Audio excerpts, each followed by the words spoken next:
So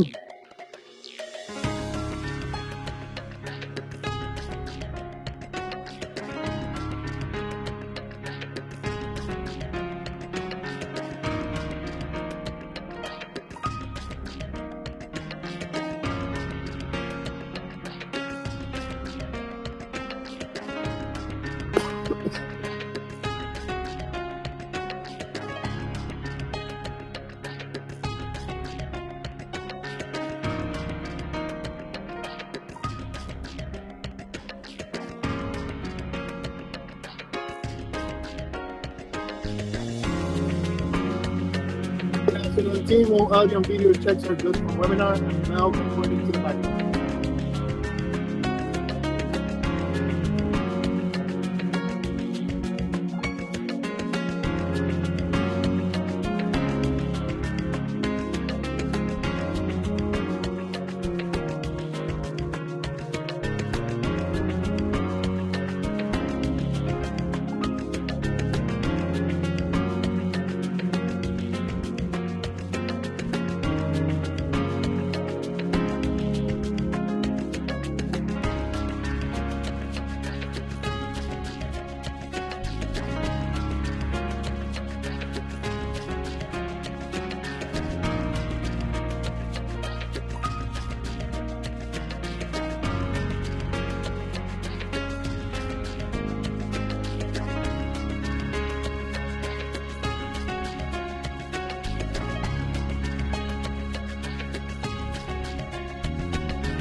Testing. Hi, it's Marty.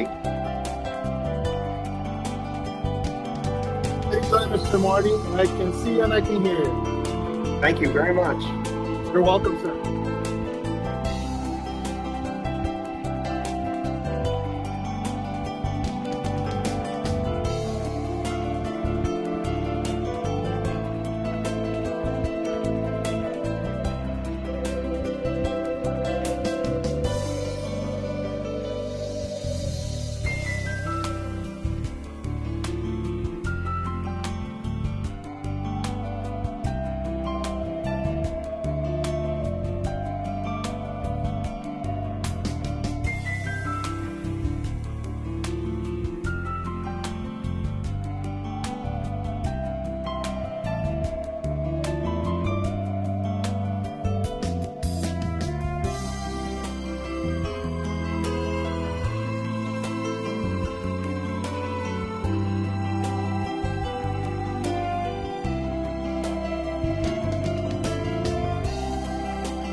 The broadcast afternoon, is now everyone. starting. All attendees are in listen-only mode. I'd like to call this Tampa City Council meeting to order. At this time, may I have roll call, please? Yes. Carlson. Here. Hurtak. Here. Clendenin. Henderson. Present. Vieira. Here. Miranda. Here. Maniscalco. Here. We have a physical quorum. All right.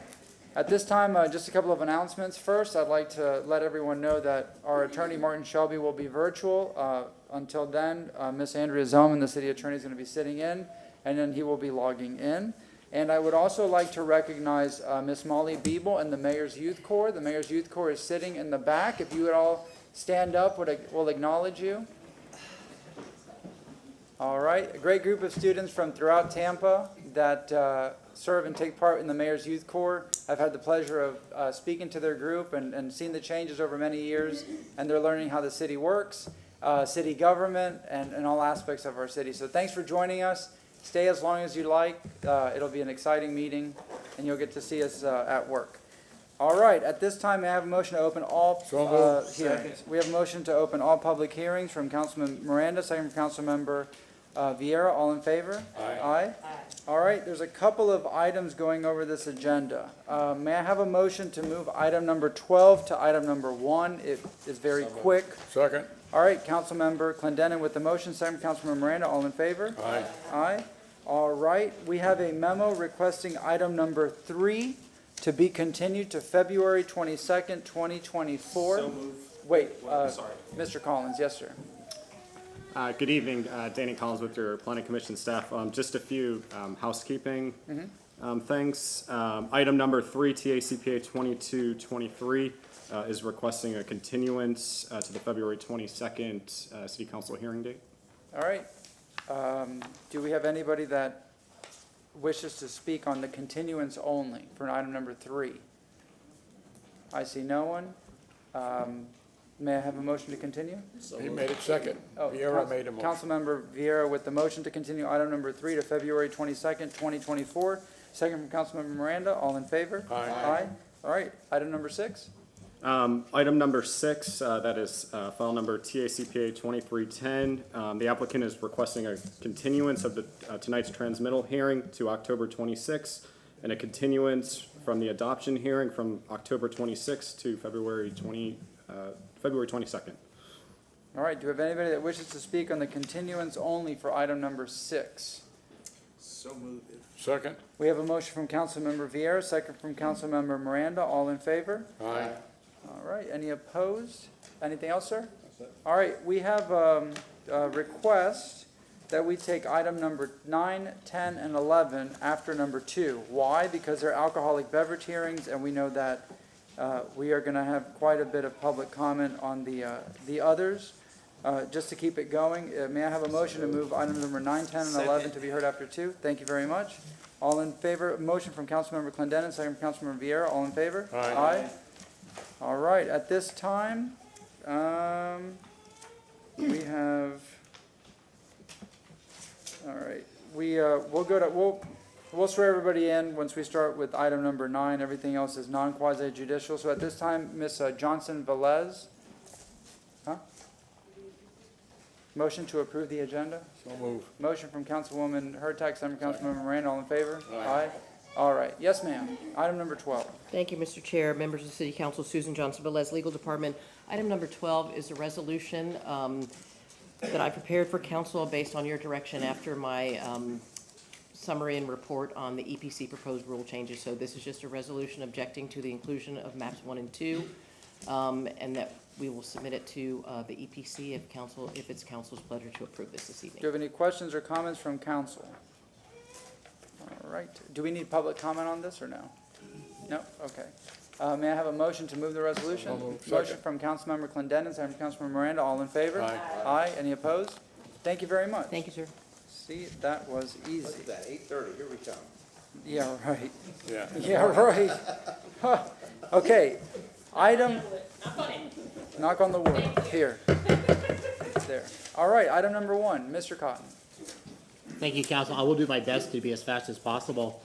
This is the adoption hearing for the January cycle. This is the first reading. Just a quick summary of what was covered. We did the public meetings in March 20th, 21st, and 23rd. March 21st, 20th, 21st, and 22nd.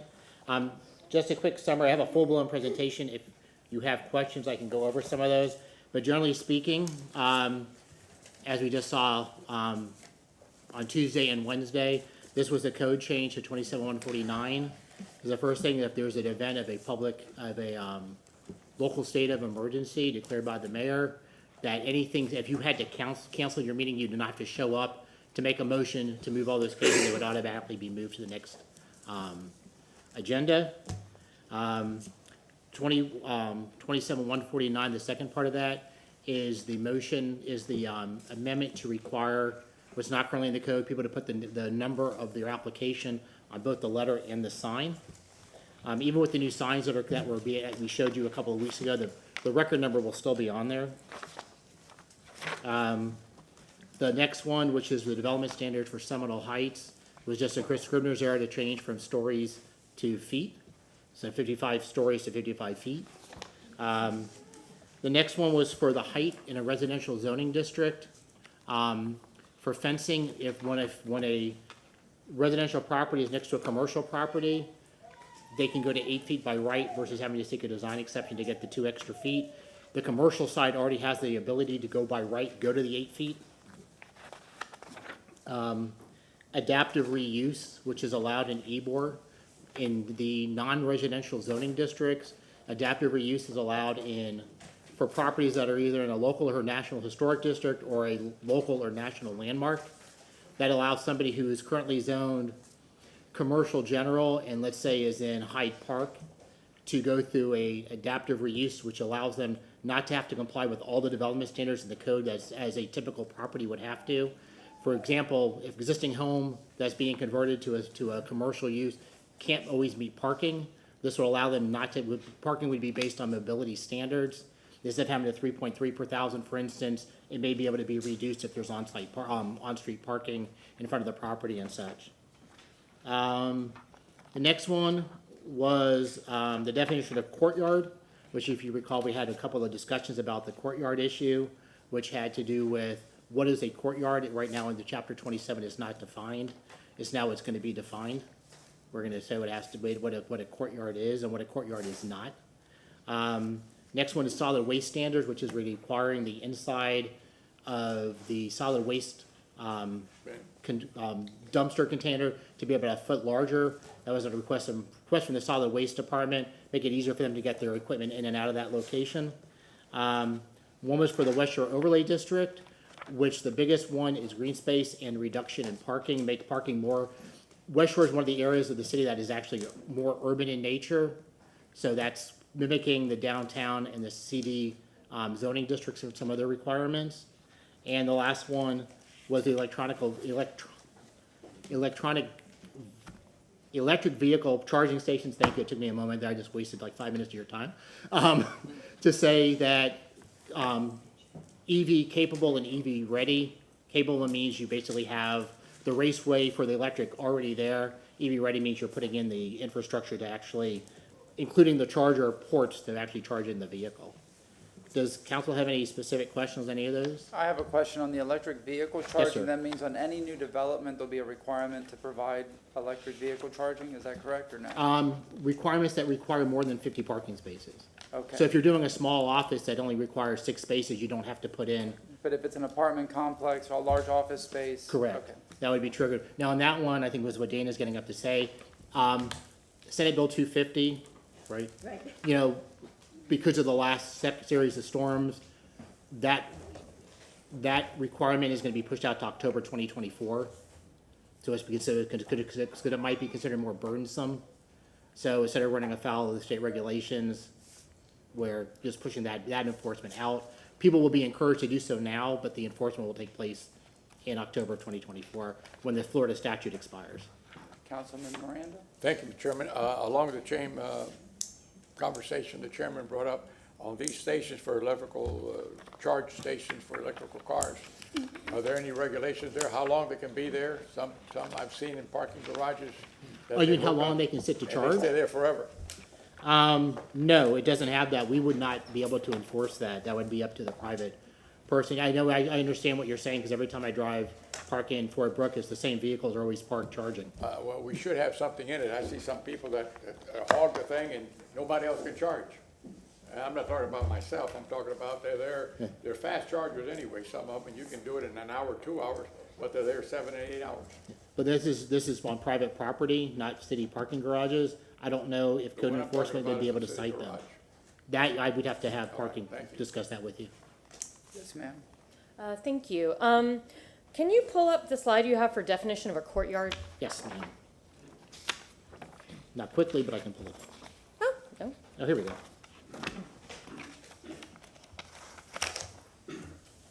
This is the proposed language.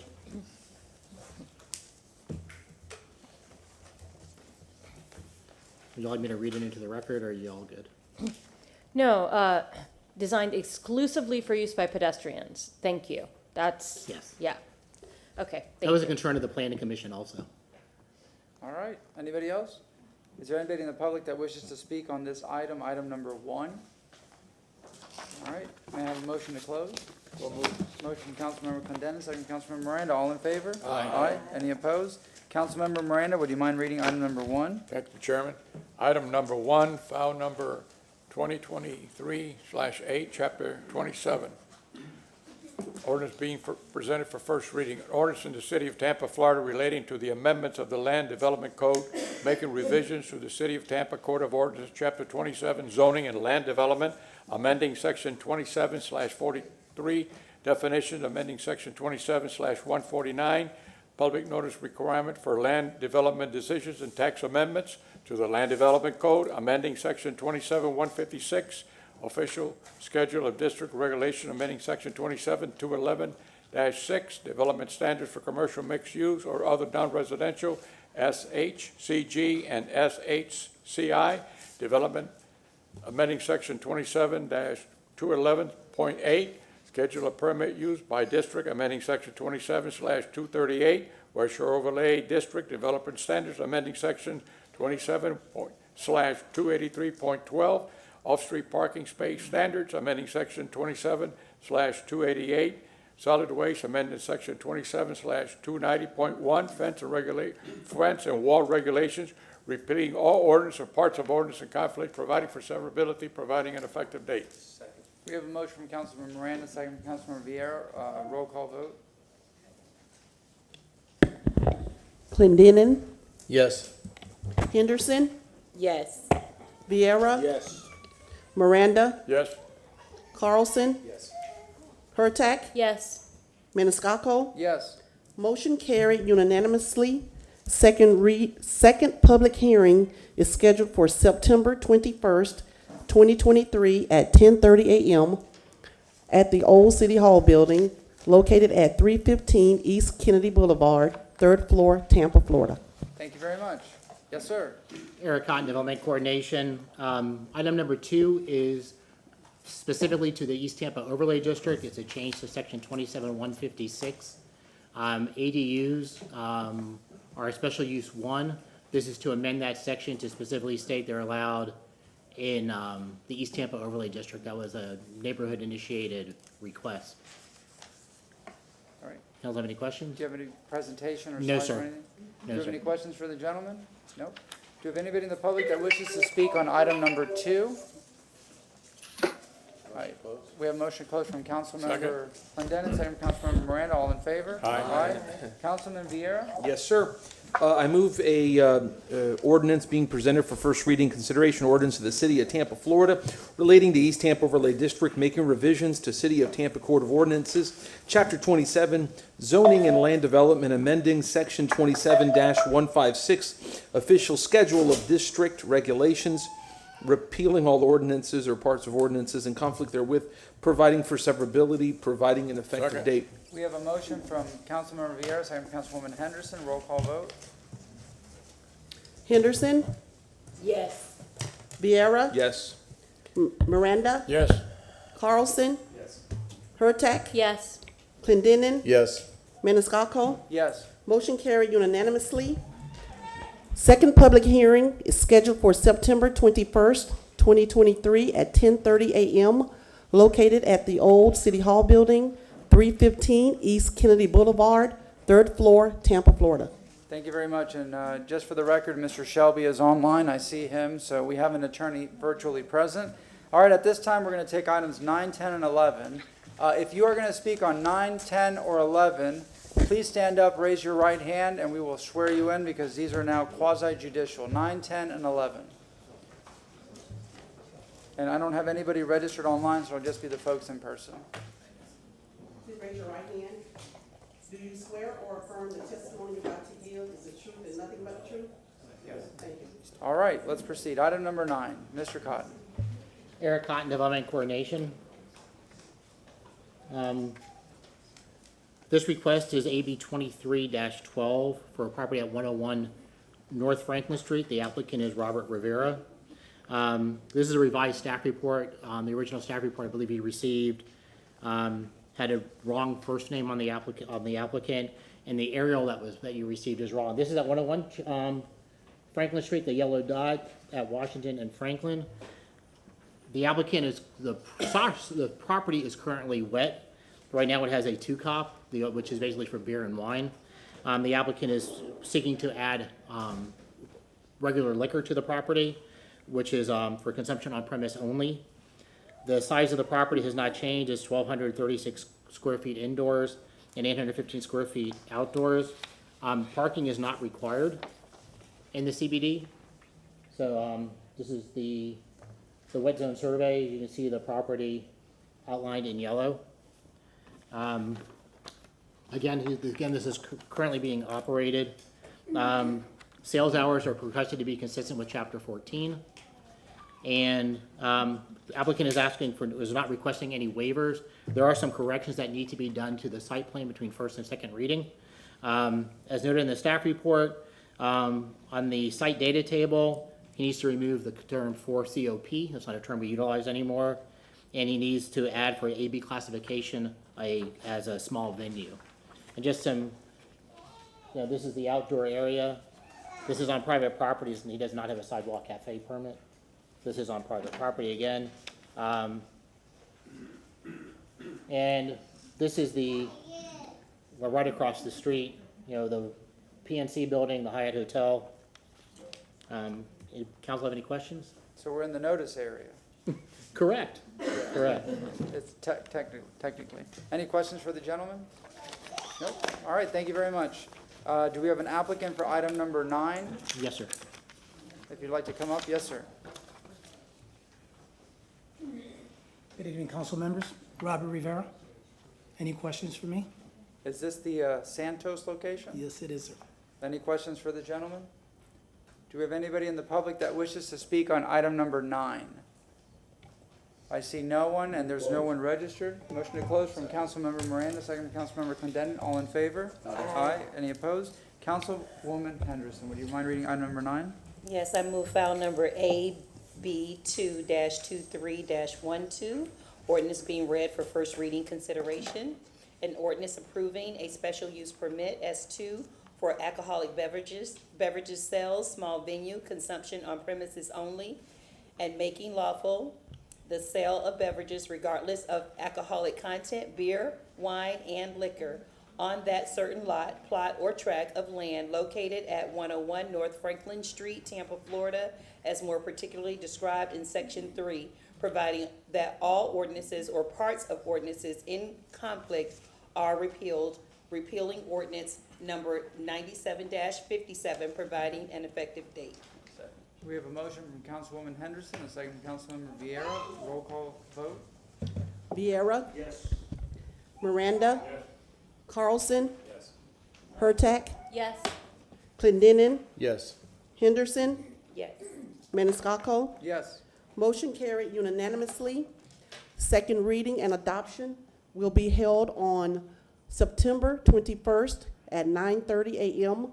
at 315 East Kennedy Boulevard, 3rd floor, Tampa, Florida. All right, thank you Thank you very much. Appreciate it. Item number 10. Yes, sir. Eric Cotton Development Coordination. This is for AB 2320 for the property at 709 South Oregon Avenue. The applicant is Cooper Rosario. This is within the Hyde Park PD for Hyde Park Village. There's currently, this is the location shown in red. There's currently an alcohol permit on the property, but not for this location. The adjacent property is a special restaurant, which is for beer, wine, and liquor. I'll just show you the, so this is the area that's proposed for the alcohol, the new alcohol permit, and the existing alcohol sort of wraps around it like that. That's for a different restaurant, different establishment. This applicant is asking for roughly 1,921 square feet for a small venue, beer and wine consumption on premise only. He's in the Hyde Park Village. They have 1,026 parking spaces available, and he requires to have 20. So in looking at the numbers for Hyde Park, they have adequate parking. He is asking for a waiver. There's a requirement that there's distance separation from other AB establishments, 250 feet. As I showed you, he's directly adjacent to one, so he's asking to go from 250 down to 0. And the adjacent property, again, there's a special restaurant for beer, wine, and liquor. So this is beer, wine, and liquor as a special restaurant. This is going to be beer and wine for a small venue. There are some changes that need to be made between first and second reading to the site plan. Primarily, they need to list the waivers on the site plan that I just mentioned, and they need to remove this. They need to add some notes to the site plan. Basically, sales area shall not be located within a parking lot or loading space, and all permits after April 1st, 2011 shall post a placard that's provided by the city on the property, basically stating that what they were approved for. Does council have any questions? I can show you some photos. Is this parcel the one that has a parking garage on top? Correct. Okay. This is the site. It's currently not open, it's under construction. That's the parking garage. And when LaShawn went out to photos this morning, there's really not much to see at this point because he's not ready to open yet. But he should hopefully be, I'm sure he's trying to get open in time for the holiday season, which Used is, to be Jacobson's department store back in the day. yes, sir. Yep. Okay. All right, any questions? Nope. All right, applicant? This is for item number 10. Yes, sir?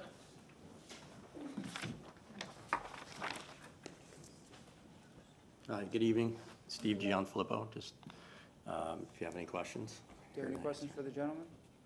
And this is going to be a small restaurant? It's actually, we have another concept in Hyde Park Village called Hyde House, which is a shared office space.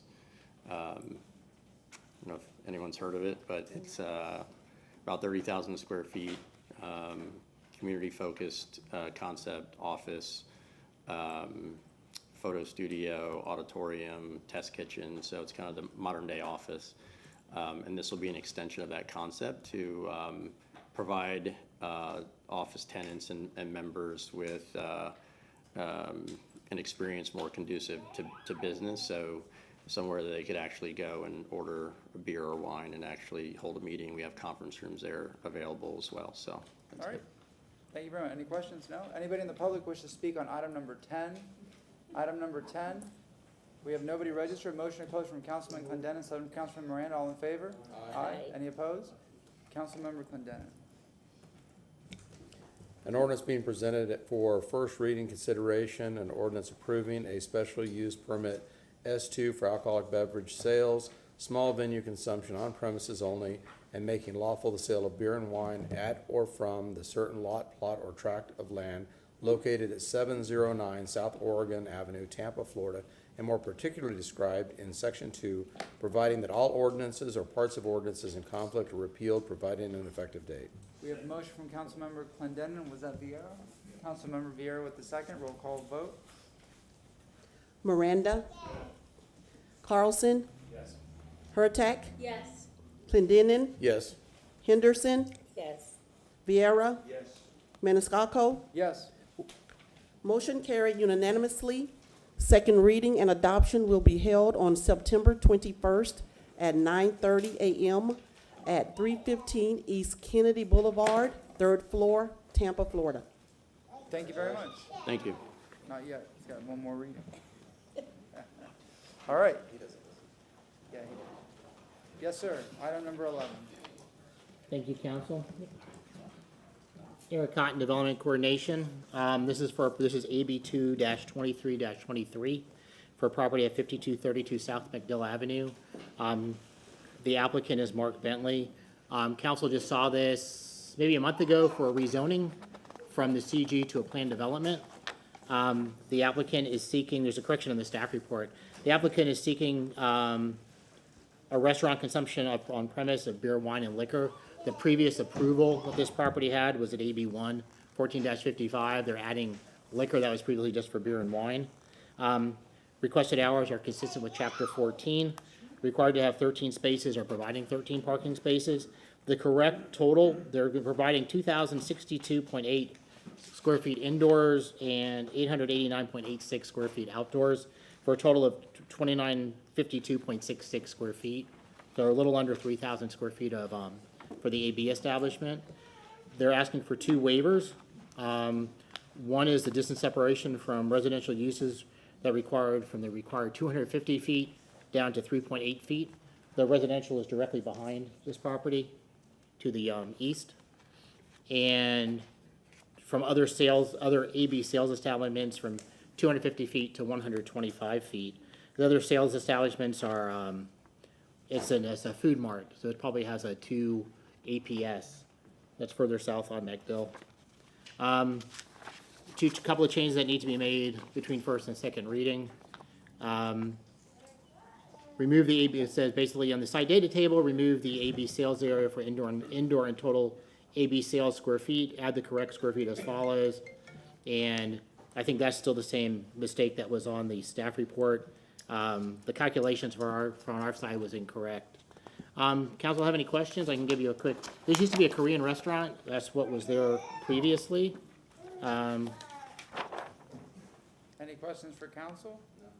No. Yes, sir. Councilman Carlson. Yes, sir. I forgot where we ended up on outdoor amplified sound. Did we have this the other day with Mr. Manassi? Yes, Ryan's probably better to address the, Okay, we'll wait for him. I will step to the side for now. All right, Mr. Manassi? Thank you, Council. Good evening. Ryan Manassi, Johnson Pope, 401 East Jackson Street. Thank you for having me. Thank you to staff, and I'll try not to be as redundant with the information. If you'd like, I'll address that first comment. I'll save it towards the end, but just so you know, we are proposing to address the outdoor amplified sound that was brought up during the rezoning a couple weeks ago, and it's more in lines with typical AB1 operating hours. So if council's inclined to approve our applications, we can add this between first and second reading. But I'll just state it for the record. It states outdoor amplified sound will be limited to 11 p.m. Sunday through Wednesday and 12 a.m. Thursday through Saturday. Thank you very much. Any questions for the gentleman? No? Yes, ma'am. Can we see the photo? I'm still trying to remember where this property is. Sure. It was south of Gandy, correct? It is south of Gandy. Well, Eric, you might have the photos better. But this is the site. It's that diamond-shaped lot. The Orang restaurant, again, indoor, outdoor. That's site configuration that was existing. Yeah. It was the Italian restaurant? It was Orang. Now it's Italian. Yes, yeah. correct. It was a Korean restaurant. Yeah. Well, we're proposing this. Yeah, I'm going out of order in my presentation. Yeah, that's the one. Yeah, we saw it the other day. Yep. All right. Any other questions? No? Do we have anybody in the public that wishes to speak on item number 11? Item number 11. We have a motion to close. There's nobody registered. Councilman Clendenin with the motion to close. Second, Councilman Vieira. All in favor?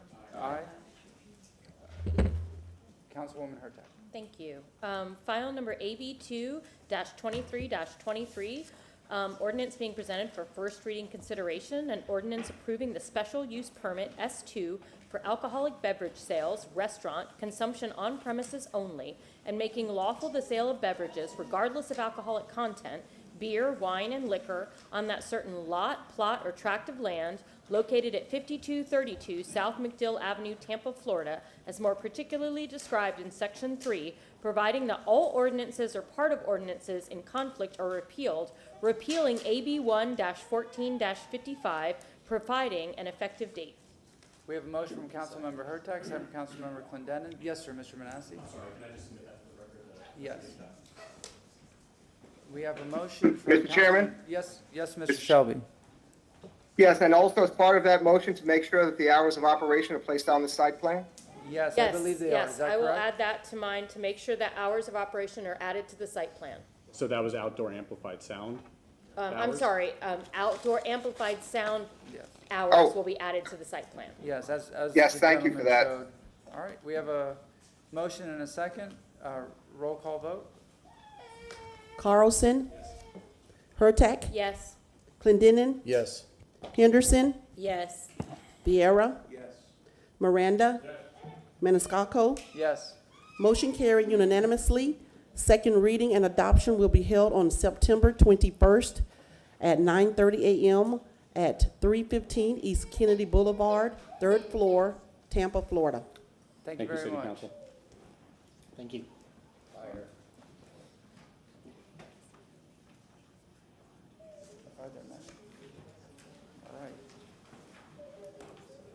Item number 4.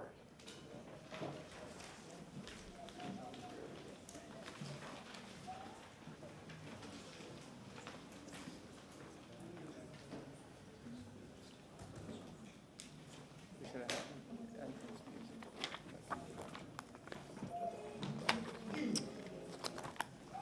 All right, these are non-quasi judicial for the rest of the agenda, so you do not have to be sworn in. So we're all good to go. Mr. Collins, go ahead, sir. Good evening, this is Danny Collins with your Planning Commission staff. This is TACPA 2303. It's a map amendment for the property located at 7400 Interbay Boulevard. Just a quick background, this is a privately initiated amendment. It's small scale in size. The subject site is approximately 18.32 acres. And the request is to change the future land use from light industrial to community mixed use 35.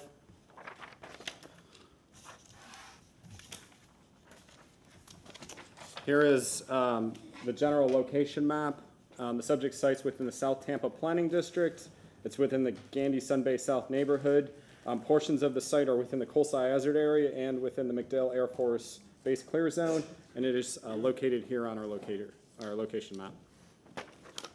Here's an aerial map of the subject site and the surrounding properties. You'll see the subject site's highlighted in yellow. It's just south of the intersection of South Lois Avenue and Interbay Boulevard. This is the northern boundary of MacDill Air Force Base to the south. There are some single-family uses to the west of the site, and as well as north of Interbay, you have some single-family as well.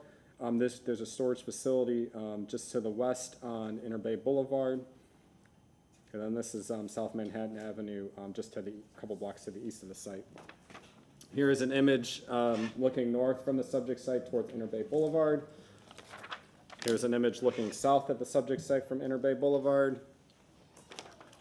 This is looking east along Interbay Boulevard. The subject site is out of frame to the right. This is looking west on Interbay Boulevard. The subject site is on the left. Here is the adopted future land use map. As you can see, the subject site is currently recognized under the light industrial future land use designation. That's represented by this great color. Directly to the west of the site is land recognized under the residential 10 designation. To the northwest of the site is land recognized under the TU 24 designation. Directly to the north is land recognized under the residential 35 designation. We have CMU 35 just to the east of the site, and then to the south of the site is land recognized under the public, semi-public designation. And again, this is the MacDill Air Force Base to the south. These green lines denote the Colesai Hazard area. Can you explain to me transitional use, that big red area? Sure. What does that mean, that it can transition into residential, commercial? So it's not one that we typically the transitional use 24 designation allows a broad range of uses, anything from multifamily, single family, residential, light commercial, all the way up to light industrial. And actually, it's one of the goals of the comp plan to phase that category out. Phase it out, okay, Right. thank you very much. Here is the proposed future land use map showing the subject site under the community mixed use 35 future land use designation. The CMU 35 designation allows development up to a 2.0 FAR or up to 35 dwelling units an acre. Allows anything from single family, townhomes, and as well as commercial general uses and multifamily. Here's a slide showing the potential impacts of the proposed change. So currently under the light industrial designation, residential uses are not permitted. Under the light industrial designation, just under 1.2 million square feet of non-residential uses can be considered on the site. So anything from industrial uses or commercial uses. As proposed under the CMU 35, a maximum of 641 dwelling units could be considered on the site, or just under 1.6 million square feet of non-residential or residential uses through a mixed-use development could be considered under the CMU 35 designation. So this request would increase the non-residential intensity on the subject site from a 1.5 FAR to a 2.0 FAR. It would remove consideration of industrial uses from the subject site, and it would also introduce the consideration of residential uses on the site.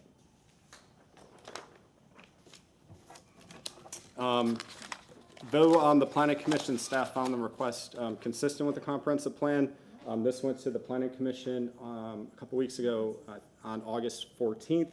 The Planning Commission found the request consistent with the following policies. The Planning Commission found the request consistent with policies that seek to encourage compatible, compact, higher density development.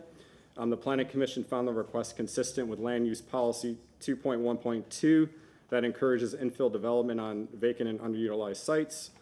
And finally, the Planning Commission found the request consistent with Housing Policy 1.3.1, which seeks to designate sufficient land for residential development. Based on those considerations, the Planning Commission, it should be Planning Commission, recommends the proposed map amendment be found consistent with the goals, objectives, and policies of the Tampa Comprehensive Plan. That concludes my presentation. I'm available for any questions. All right, and there is no city presentation with this. This is strictly Planning Commission, correct? Not that I'm aware of. Okay, thank you very much. Any questions for the gentleman? Yes, ma'am, Ms. Malone? Sorry, Jennifer Malone, Planning Commission staff. I believe Danny misspoke. The staff found it inconsistent, but the Planning Commission voted consistency. Okay. Yeah. Okay, so the board voted consistent, the staff said inconsistent. Yeah. Thank you. Yes, sir. So what did the staff find inconsistent about this application?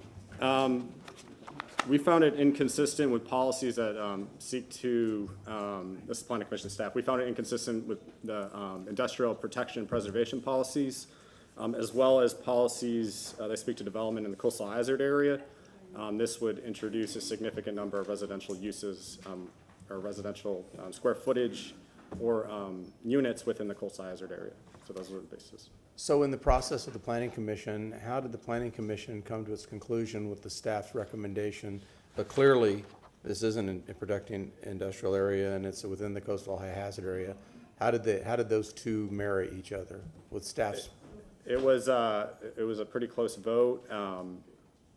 The Planning Commission found that the policies that kind of speak to like the housing policy, compatible infill development, outweighed some of the policies that staff found inconsistent. Okay, thank you. Yep. Thank you very much. Yes, sir? Evan Johnson with City Planning staff. I did want to also, following up the Planning Commission as well, mention that we did have staff objections to this particular amendment related to the same items the Planning Commission staff brought up regarding increasing density in the coastal hazard area, as well as the loss of industrial land. So I wanted to make sure to put that on the record with you all as well, since I said that we didn't have a staff presentation. All right. And do we have an applicant for this item number 4? Yes, ma'am. We do. Good evening. My name is Angela Rauber. I'm with Hill Ward Henderson, 101 East Kennedy Boulevard, and I represent the applicants. The first thing I'd like to say is just to clarify, Planning Commission staff found the application consistent with the same land use and housing goals that were cited by Planning Commission in making its decision. So that's, I think, a pretty important point of clarification. Going to put that up there. I'm here this evening with representatives from the developer, which is Mill Creek Residential. And we also have some consultants from J.R. Evans to speak to the coastal high hazard, coastal management, emergency preparedness kind of topics. And we also have Michael Yates to talk about transportation planning. At this point, I'm going to turn it over to Mr. Damon Cole with the developer to speak to the details of what he's proposing. Yes, sir, go ahead. Good evening, members of council. Damon Kolb with Mill Creek Residential, 225 East Robinson, Orlando, Florida. I'm here as the local representative for Mill Creek, the proposed developer of the community. The subject site represents our fourth investment in the city. Just a moment, sir. Yes, ma'am? I thought this was simply a comprehensive plan change. We shouldn't be hearing about the actual plan Mr. Shelby.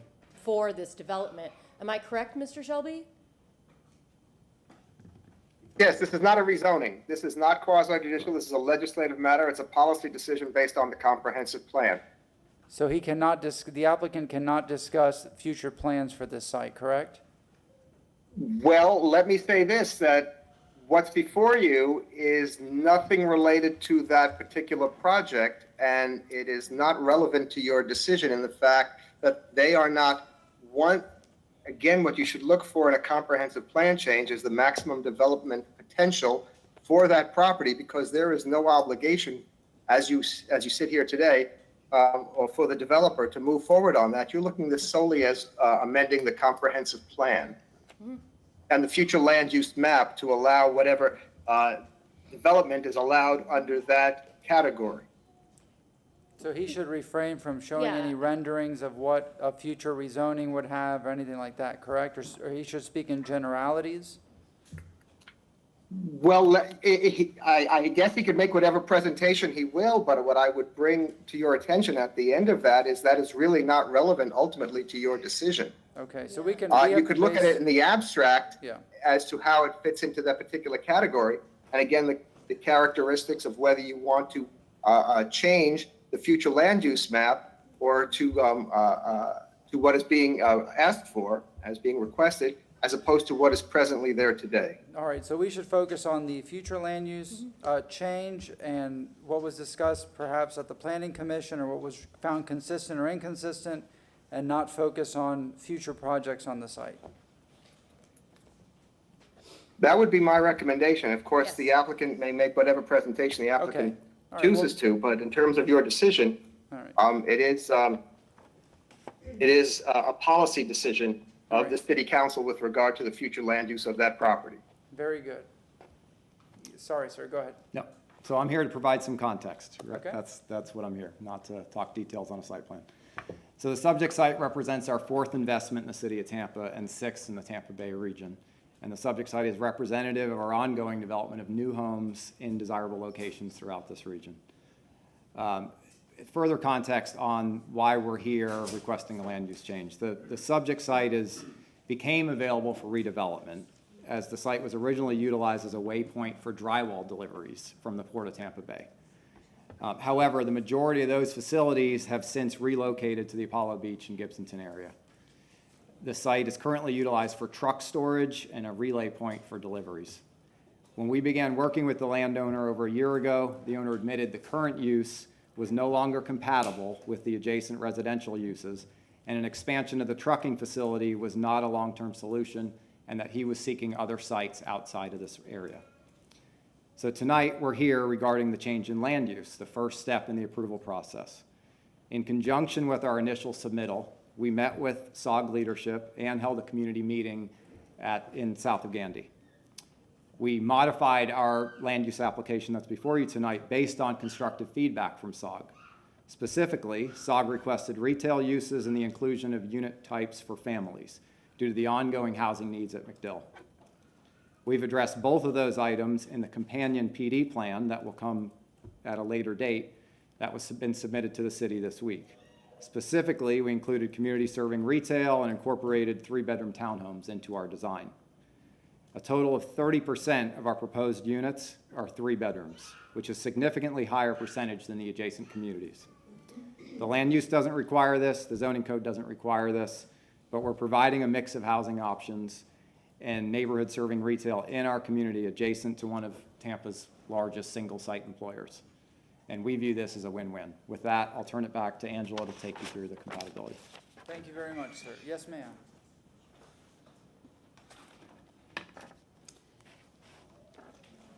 So we've talked a little bit already about the vicinity where this is located, but again, just to kind of reiterate, it is south of Gandy, and it is in a predominantly mixed-use neighborhood. It is surrounded on 3 sides by existing residential sites. Again, we're asking for that community mixed-use designation, which is consistent with the transitional uses and the existing uses that are in the area. Looking at this, you can see that there's residential land use categories or categories that allow residential, such as the transitional uses, on 3 sides of this property. Making sure it's lined up here.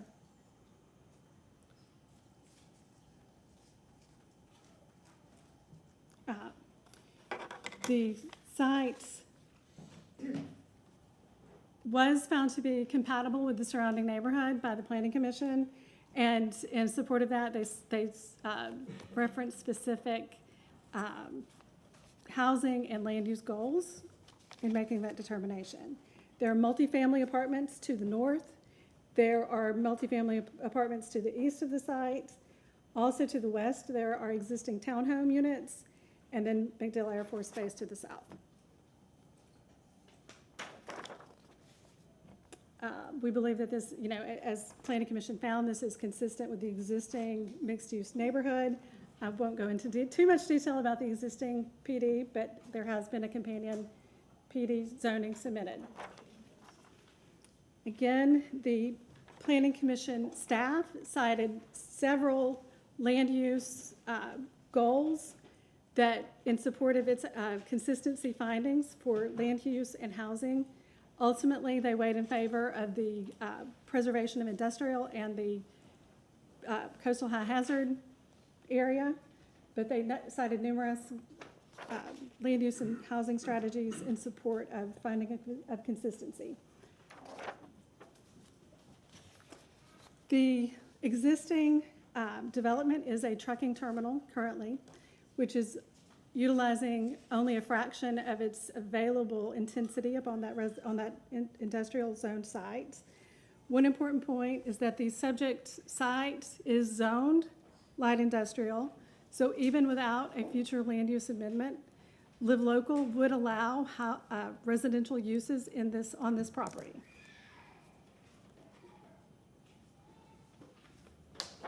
The proposed sites, the proposal, we believe, is a more suitable development than what could be allowed under the existing future land use category. And as for transportation issue, as for industrial uses, this site is, it's kind of incompatible as an industrial use with what's grown up around it. Over time, this area has transitioned from its industrial character to a mixed-use residential and commercial neighborhood. And as for coastal management policies, there is nothing in the comprehensive plan that prohibits increased density within the coastal high hazard area, but it does require the evaluation of evacuation times, routes, and available shelter capacity. I would say that during city staff review, there were no objections from either transportation or emergency management. And to speak more about the coastal management policies, I'm going to turn it over to our representatives from J.R. Evans. All right, yes, sir.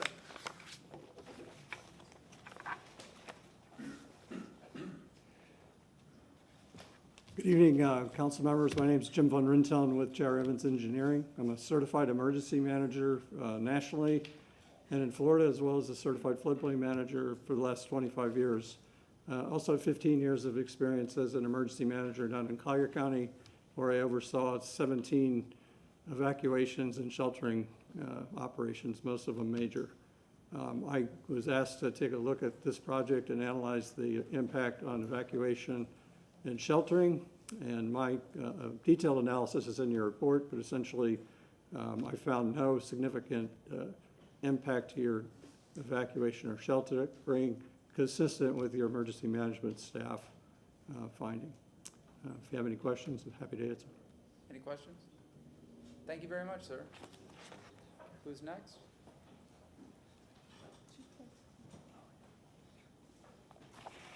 We would also ask Mr. Yates to come up and present some information regarding the transportation analysis. Good evening, Michael Yates with Palm Traffic.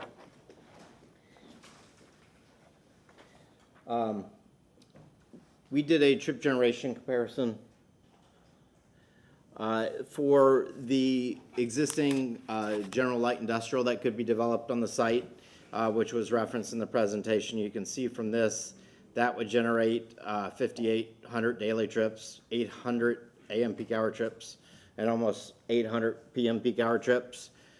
We also looked at the Live Local Act, which could allow for up to 1,800 residential dwelling units. That had very similar numbers, 8,000 daily trips, 666 AM peak hour trips, and 702 PM peak hour trips. And then we also looked at what is proposed under the zoning that would be coming after this. Significantly less trips, 2766, 151 AM peak hour, and 235 PM peak hour trips. Happy to answer any questions you may have. Any questions? Thank you very much, sir. That ends our presentation, so any questions that you may have, we would Any questions at welcome this them. time? If not, we'll go to public comment. All right. I have one person online, is that correct, for this item? Jean Strohmeyer? Is it Callie or Benjamin? Benjamin. All right, we have Jean and Benjamin. If you could turn on your cameras, raise your right hand, we're going to swear you in. And Callie? Okay, so we have all three. Oh, I'm sorry. Yeah, yeah, we got rid of those. So if you have any speaker waiver forms, my legislative aide Lisa will take them. And Lisa, do you want to read the names out, or do you want me to read the names? Yes, I'll read the names quickly. Okay, so we'll go to the three registered speakers. First up is Jean Strohmeyer. Please turn on your camera, unmute yourself, and you have 3 minutes.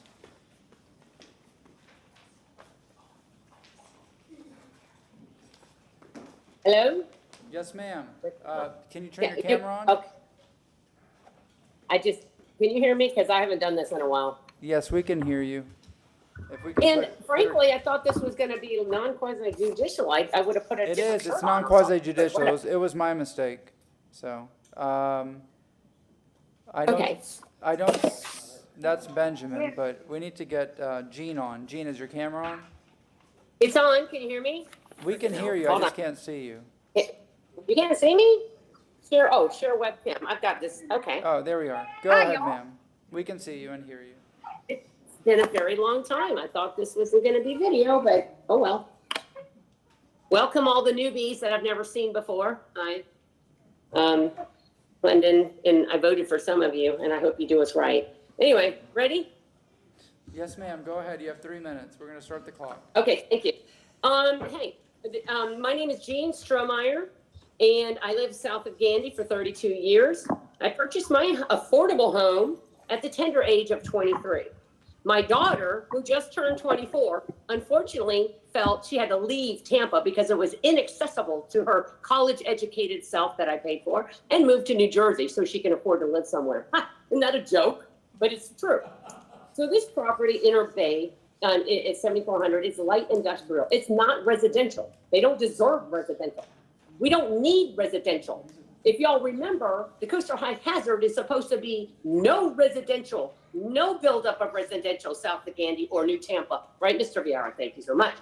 So we've been robbed of all of our non-residential land over the past few years, and I believe it was done by design with the help of some dishonest and even corrupt, I'm sorry to say, players in the city of Tampa. I've seen some folks bought and paid for with our own tax dollars, yet our administration is trying to squeeze some more out of us. Bummer. She didn't lie when she said she's going to fundamentally change and our city would be unrecognizable. That was the truth, the only one I know. Back to the issue, my neighborhood, my home for so many years is unrecognizable. It's that way because of our non-residential properties are lost due to the reckless disregard for our safety and quality of life, which is in the comprehensive plan. Our quality of life counts. So with that said, 6603 Trask, 205 new units, 7701 Interbay, 216, 5340, 500, 5105 Tyson, 325, 7210 Interbay, 350, 5301 Tyson, 325, 5411 Tyson, 799, another 76, 256. All of West Shore Yacht Club property, including the tower not yet built, approved, totaling 8,679 units. You double that by the people, 2 people per unit, that's 17,000 extra people. You want to talk about trips? It doesn't matter if they have a trip to work. It's about getting out of here. We took 30 minutes to go from Interbay to Gandy just 2 days ago when we were stuck here.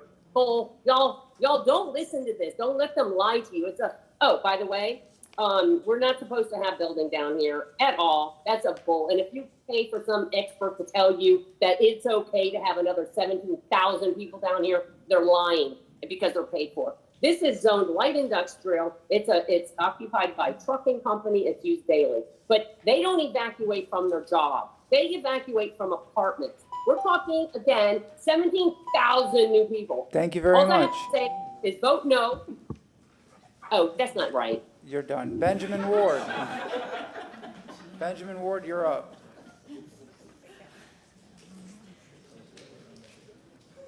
You're muted, sir. Please unmute yourself. Can you hear me? Yes, sir. Go ahead. Sorry, I had a hard time finding that mute button. I'm just asking that you deny this TACPA 2303, which I think is inconsistent with the comprehensive plan. There wasn't enough time notified for us to do this, and the property's in the evacuation zone A, and that's always a big issue.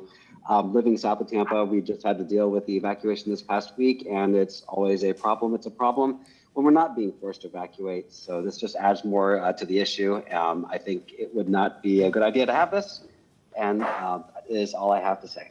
Thank you. I cede back the rest of my time. Thank you. Callie, you're next.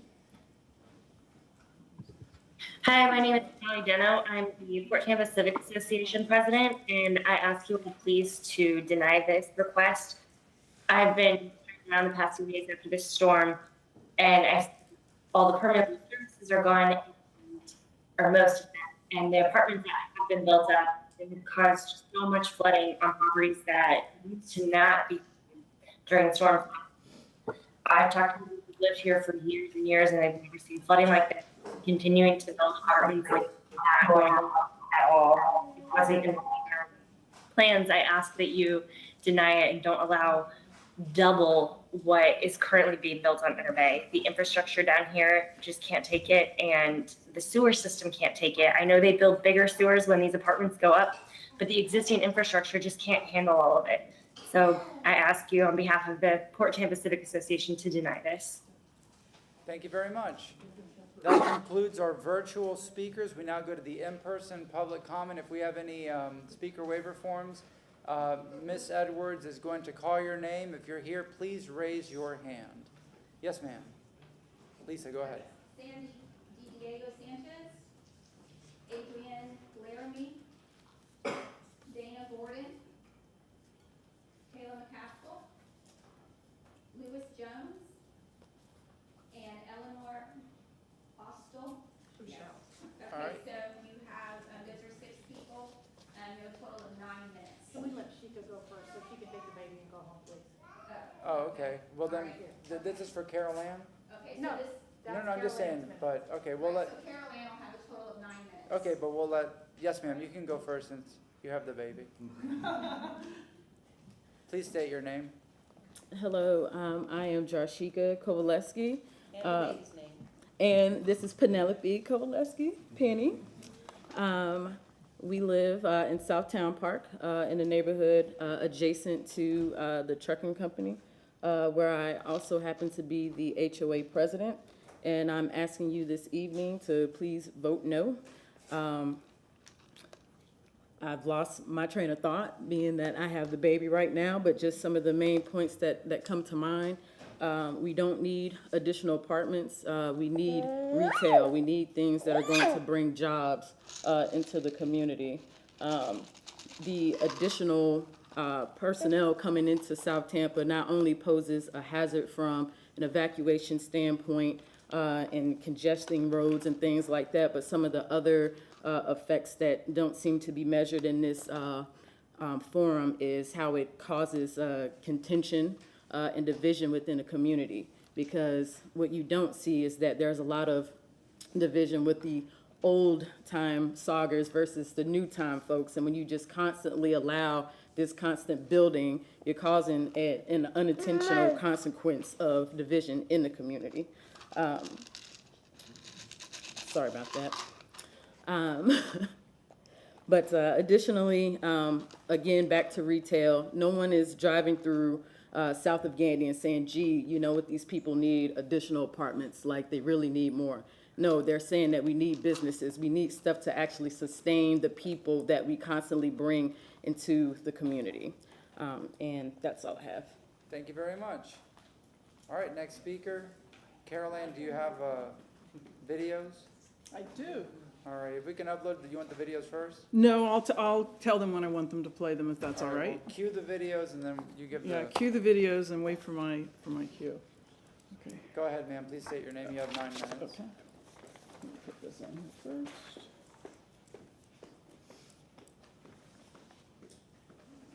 Okay. Hi, my name is Carol Ann Bennett. The Planning Commission Board had to vote on this twice because the first vote was a tie. For some reason, the board members kept asking about the evacuation time for just this specific neighborhood. They couldn't get that answer because evacuation times are evaluated by zone, A, B, C, etc. This really seemed to confuse them, and I believe some of them voted for this as consistent because of that confusion. Both the city staff and Planning Commission staff found this amendment inconsistent, and one of the things they cited was the fact that we are already failing the current evacuation level of service required by the state. Unfortunately, the board missed that fact. At least one member admitted they hadn't read the staff reports. I reiterate that both the city staff and Planning Commission staff found this amendment inconsistent. I ask that you also recognize that this is a very, very bad idea. I want to remind you that this is a legislative, not quasi-judicial, and the bar for legislation is much lower. You do not have to rise to the level of competent and substantial evidence, and the applicant does not have the same legal tools of retaliation. No matter how many units they say they will build, this change will allow 641 dwelling units, and that right travels with the land. If they change their mind, if it is sold, they can build 641 units. That's 641 units in evacuation zone A, the coastal high hazard area, special flood zone AE, the 100-year floodplain, and the SFHA, special flood hazard area. It violates Comp Plan Objective 1.1, which calls for no net increase in residential density in CHHA, the CHHA that's recognized by the Comp Plan. It would eliminate the potential for industrial and commercial development. Many municipalities are belatedly realizing the short-sightedness of allowing the loss of their industrial land. The South Tampa community wants this property to remain industrial because it provides jobs and it does not harm evacuation times. People evacuate from their homes, not their workplaces, so keeping this non-residential is a win-win for South Tampa. The staff analyses said, this request conflicts with the Comp Plan's industrial protection and preservation policies. The request is inconsistent with the policy which seeks the preservation of industrial lands. The plan recognizes industrial lands as key economic engines and seeks to strengthen Tampa's role as a regional employment center. The proximity to Old Port Tampa and related industrial uses makes the subject site still viable for port-related industrial uses. This request will remove 18.32 acres of light industrial land. City staff cited inconsistencies with LU policies 8.9.1, .2, and .3. It is inconsistent with policies to maintain industrial areas and encourage the continued existence of industrial, warehousing, and distribution activities to provide a range of employment opportunities. Staff said, the preservation of industrial lands and public safety outweigh the benefits of a medium-density mixed-use development on this site that is not located in an urban village or employment center. Staff stated, maintaining and improving evacuation times is critical considering the county is not meeting its evacuation level of service, CM policies 1.1.2 and .6. On September 30th, 2021, the Planning Commission staff and the city's planning department made a presentation to City Council. Please play the first video. Go ahead and play the video. You have to start. The comprehensive plan establishes unique visions for the new Tampa Planning District and the South Tampa Planning District. Those excerpts are shown on your screen, and these are based upon what the plan refers to as limited growth opportunities in these areas. In the research that we performed, you can see this slide displays the residential growth that has occurred in the city over the past 10 years. The most recent 10 years of growth is broken into 5-year increments. The 2010 residential units are shown in gray, and the growth that occurred from 2010 to 2015, that increase is shown in dark blue, and the growth that occurred from 2015 to 2020 is shown in red. The two districts that have seen the highest residential growth in that period are the new Tampa Planning District and the South Tampa Planning District. This trend is not in line with the comprehensive plan's vision for growth, which is supposed to be limited in these two districts. Looking at the new Tampa trend, it appears that the rate of growth, residential growth, is decreasing since the growth from 2010 to 2015 was significantly more than the growth from 2015 to 2020. So the red is smaller than the blue. We see the growth is actually decreasing. Whereas in the South Tampa district, the opposite is true. The red, the growth in the last 5 years, is more than the growth that occurred in the 5 years prior.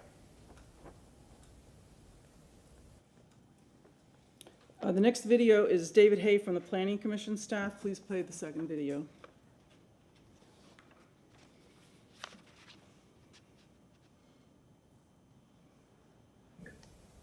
Based on the district characteristics, the comprehensive plan have viewed these two districts as providing, quote, limited growth opportunities, unquote.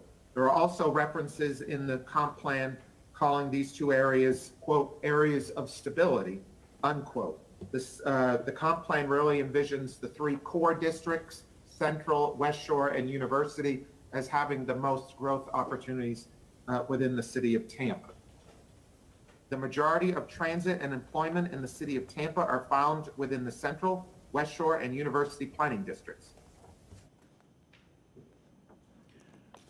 So you heard them. The development in South Tampa is not in line with the comp plan. The majority of transit and employment opportunities are found in the West Shore, Central, and University districts. Therefore, growth should be highest in those districts and lowest in the South Tampa. Unfortunately, the exact opposite has happened. If you look at this graph again, you will see that, that New Tampa's growth got smaller as those big new housing develops were finished, where the exact opposite was true of South Tampa. The red is bigger than the blue because our rate of residential growth is actually increasing. We are the fastest growing when we should be the lowest growing. This is the opposite of the comp plan's vision for growth. The University district should have the highest growth in population employment, but instead it had the lowest growth, 1%. That's 1% growth in 10 years.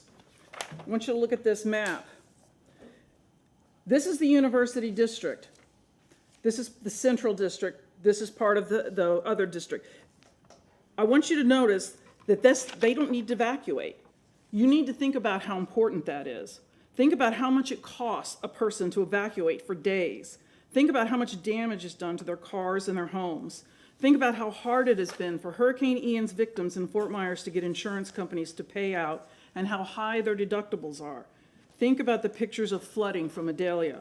Think about how Adelia didn't even come close to us, yet the damage from flooding is going to be very, very expensive. Urban Tampa Bay said it best. It doesn't make sense to allow new development in locations which are at high risk of inundation flooding during flood events. Each property developed in such locations is another property the rest of us will be subsidizing in perpetuity with our insurance and disaster relief payments. Both staffs said this is inconsistent and that it is the opposite of what the city needs. Please vote no. Thank you. Oh, one other thing, if you all saw this, I put it in your packets. This was presented by Jean Duncan on February 6th to City Council. And again, she emphasized from a transportation point of view where the growth is. I don't see a circle down here. Thank you. Thank you very much. Yes, ma'am. Stephanie Pointer, does she have a speaker waiver form? She does. David Coleman, Robin Lockett, and Jane Perkowski. Thank you. She has a total of 6 minutes. Yes, ma'am. Go ahead. Stephanie Pointer, I want to point out for the record, because when we were at the Planning Commission, people changed the record and changed the CHHA. That's why I significantly have issues with it. This is the CHHA line for our comprehensive plan. This gentleman back here behind me threw one up there that only showed the VE and the FEMA flood zones. No wonder the Planning Commission decided that it was okay, because this is my neighborhood, and all of you have been to my neighborhood at one time or another. And this property is in the CHHA. Again, here's my house, this orange. This is the property.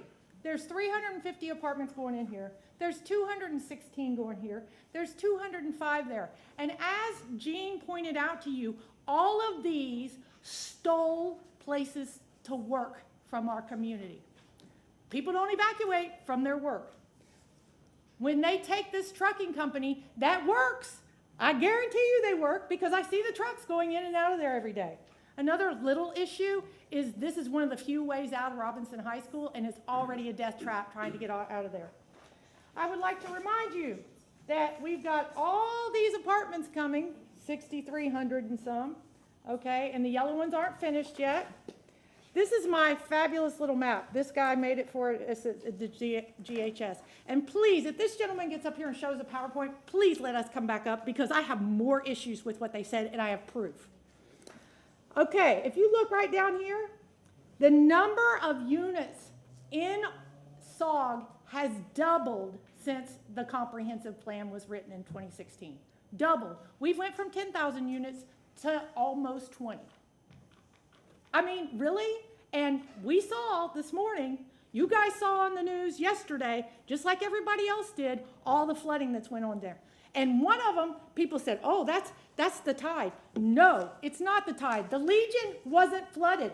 All the houses that are way behind the Legion, they were all flooded. They're across from 485 units. Go figure. Okay, so let me make sure I got everything.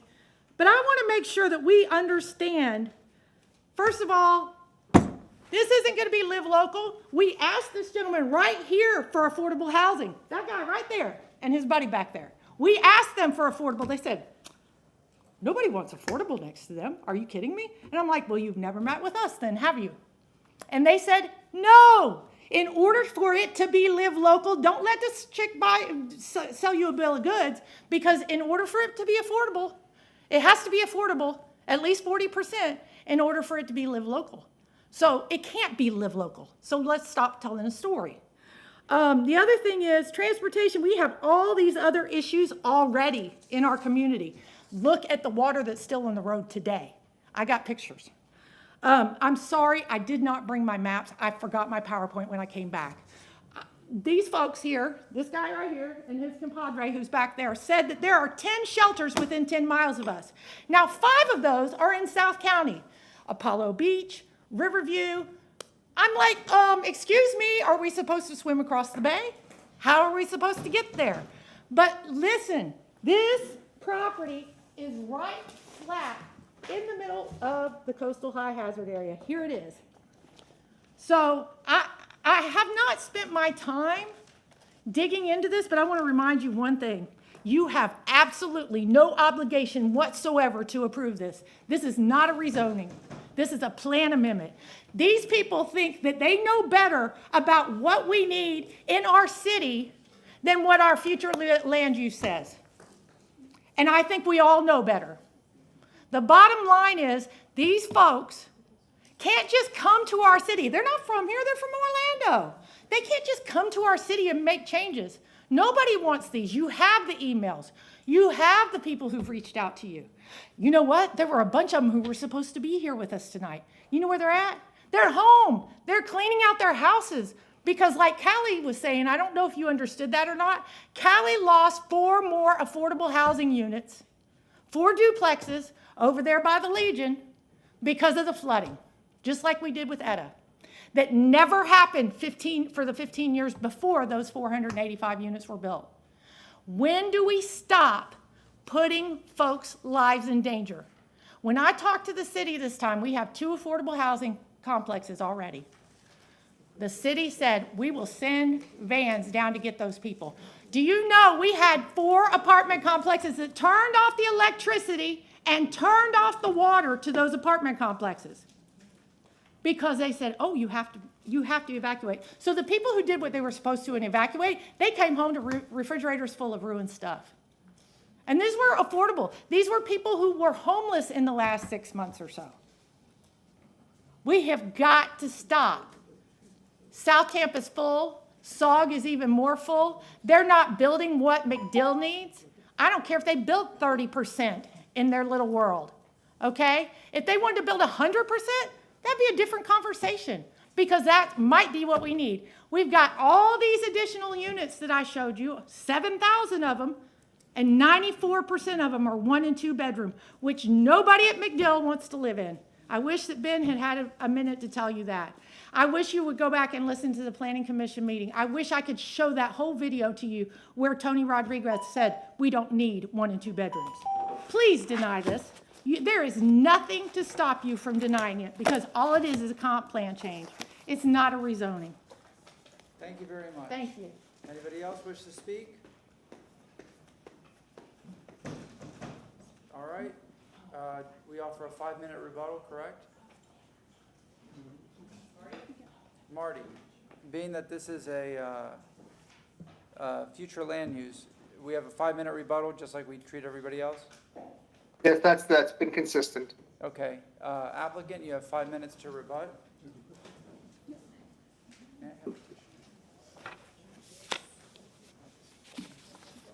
Yes, ma'am. Go ahead. You have 5 minutes. I'm going to start just by pointing out that Land Use Policy 1.1.8, which supports diverse housing opportunities in the South Tampa Planning District, where transit services and mixed use are within this area. And that was one of the cited land use policies in support of Planning Commission staff's approval, which was part of their planning report. And I'm also going to turn it back over to Mr. John Wilson. Go. Let's start with the other one. Okay, here we go. So for the record, Jim Von Rinton with Chair Evans Engineering. See if that, did I get that in there right? Yeah. So, It's upside so down. the only map that I spoke to was this one. This is the NOAA Coastal High Hazard Area. This is the one that's applicable to the comp plan. It's essentially models of worst-case surge predictions for each category of storm. Okay, so it's worst-case situation. It's not absolute. It's a planning tool that emergency managers use to try to gauge the storm, the worst possible storm surge per storm. So that's the one I referred to. There may have been some confusion because in our presentation, the FEMA coastal hazard area was also referenced, and that's this. So federal agencies have a bad habit of using the same acronym, same titles for 2 different things. In this case, FEMA uses the coastal high hazard area to talk about their maps and flood zones. And it specifically talks about V zones and coastal A zones, which are where the wave action are, and that requires certain construction standards. So there's the 2 differences. And if we confused anybody, I apologize. But the only thing I was referring to with regard to evacuations and sheltering was the NOAA coastal high hazard area, which has to do with surge modeling. And this is what emergency managers use. So with regard to any confusion and any risk that you should be considering, I would just refer you to your staff emergency managers who have the same analysis I do with this particular project, and that they don't see any specific increase to the evacuation or sheltering. Thank you very I much. hope that answers the question. Ms. Malone, I see you standing. Jennifer Malone with the Planning Commission. I was going to ask, Sean College from the Planning Commission is here, and he's our resident expert on everything coastal hazard area. He actually was the one to clarify this to the planning commissioners at the hearing. So I was just going to invite him up to clarify the difference in these maps, because I think that there's just a fair amount of confusion tonight. Thank you. Okay, go ahead, Mr. I'll be very brief. Sean College, Planning Commission staff. What was said was, you just said was accurate. The FEMA coastal high hazard zone is not the zone that is applicable to your comprehensive plan. Your comprehensive plan is dealing with Florida statute, which is the coastal hazard as defined by Florida statute and as is applicable to your comprehensive plan. It is this map, and this property is in the coastal high hazard area relevant to your comprehensive plan. And it is also accurate that we do not, City of Tampa or Hillsborough County does not currently meet the standard for evacuation of level of service for the county. Thank you very much. Applicant, you still have time on your rebuttal. I do want to say that the reason this other, the FEMA modeled CHA was presented was in rebuttal. And the emergency preparedness slide that we presented is applicable because when a plan amendment proposes higher densities, according to your comprehensive plan, you are supposed to take into consideration whether there is sufficient evacuation times and shelters, and that is what we presented tonight. Don't believe we have anything else at this time, but would ask that you approve our application. And again, we are available for questions. Thank you very much. If there are no other questions, may I have a motion to close? We have a motion to close from Councilmember Vieira, second from Councilmember Miranda. All in favor? Yes, what is the pleasure of council? Councilman Clendenin, Councilmember Carlson, and Councilwoman Henderson and Vieira. Yeah, I appreciate the applicant's request to change the comprehensive plan. And, I have no doubt that what you're asking for is a good development. I would encourage you to look elsewhere in the city. We have many areas and opportunities in the city for development and increased in density. I think there's lots of opportunities in the city. And we're going to create a city that is worthy of the people that live here and economic opportunities for developers and folks that can make money. There's plenty of money to be made, and there's money left on the table in so many areas of the city, in the city of Tampa. This is not one of those. If I could go back and recreate prior decisions on some of those other properties, I would, but I can't. But sometimes you just have to say this, enough is enough, and this is where we draw the line. It's beyond my comprehension that we continue to approve projects in these coastal high hazard areas, and beyond that, in taking some of this valuable industrial land next to an Air Force base. There was wiser people than I that initially created these industrial zones as a buffer between the Air Force base and other residential properties.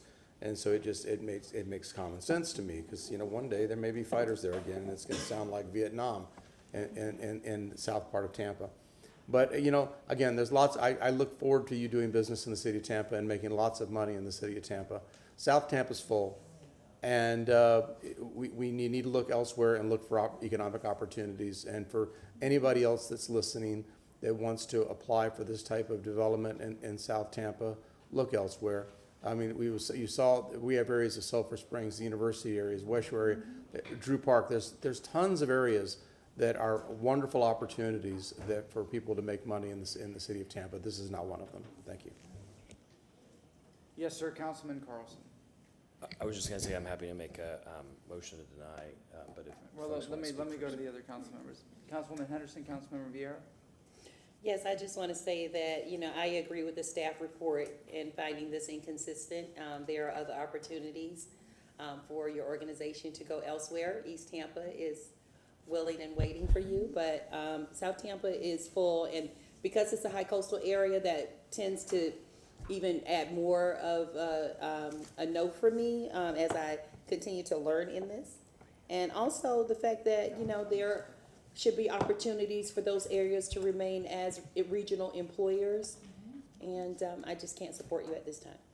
Councilman Vieira. Thank you very much, Mr. Chair. Yeah, I wanted to give my thoughts always on controversial things, whether I vote yea or nay.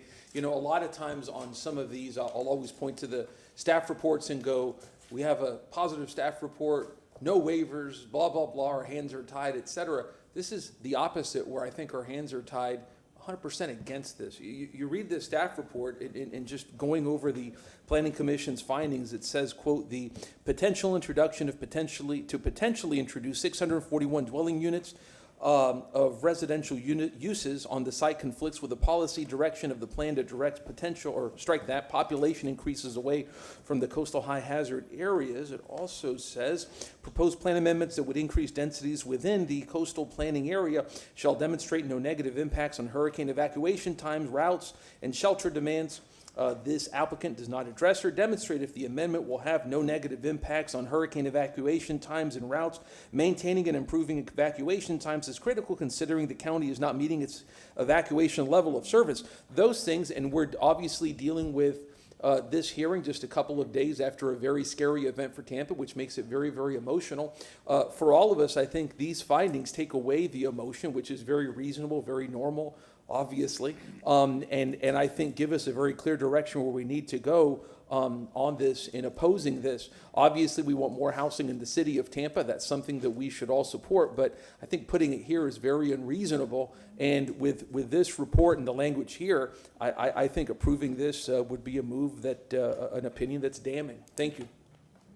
And I appreciate the comments by Councilwoman Henderson and Councilmember Clendenin when they say South Tampa is full, and there are other parts of the city, and I always talk about East Tampa. There are parts of the city that are neglected, that we need the housing, that we welcome the housing, and there's a lot of opportunities.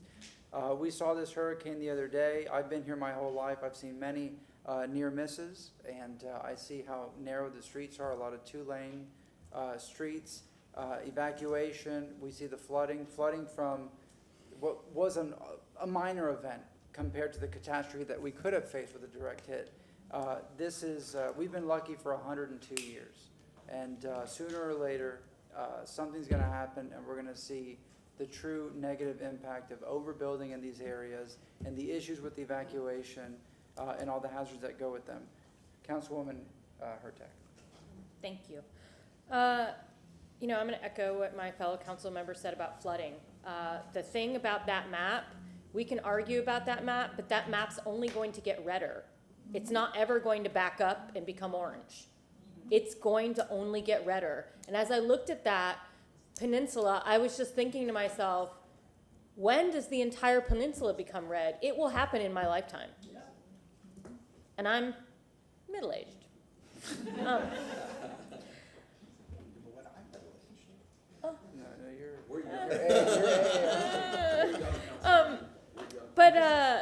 You know what would be great on that site is the retail that the neighborhood is begging for. You know, a large grocer, you know, anything that surrounds that, they are desperately in need of. And what I truly did not appreciate was threatening what I felt like was a threat to council and citizens about Live Local. You can use Live Local, but don't come to us and say, well, if you don't approve this, we're going to go ahead and do that. That is not a way to get on our good side.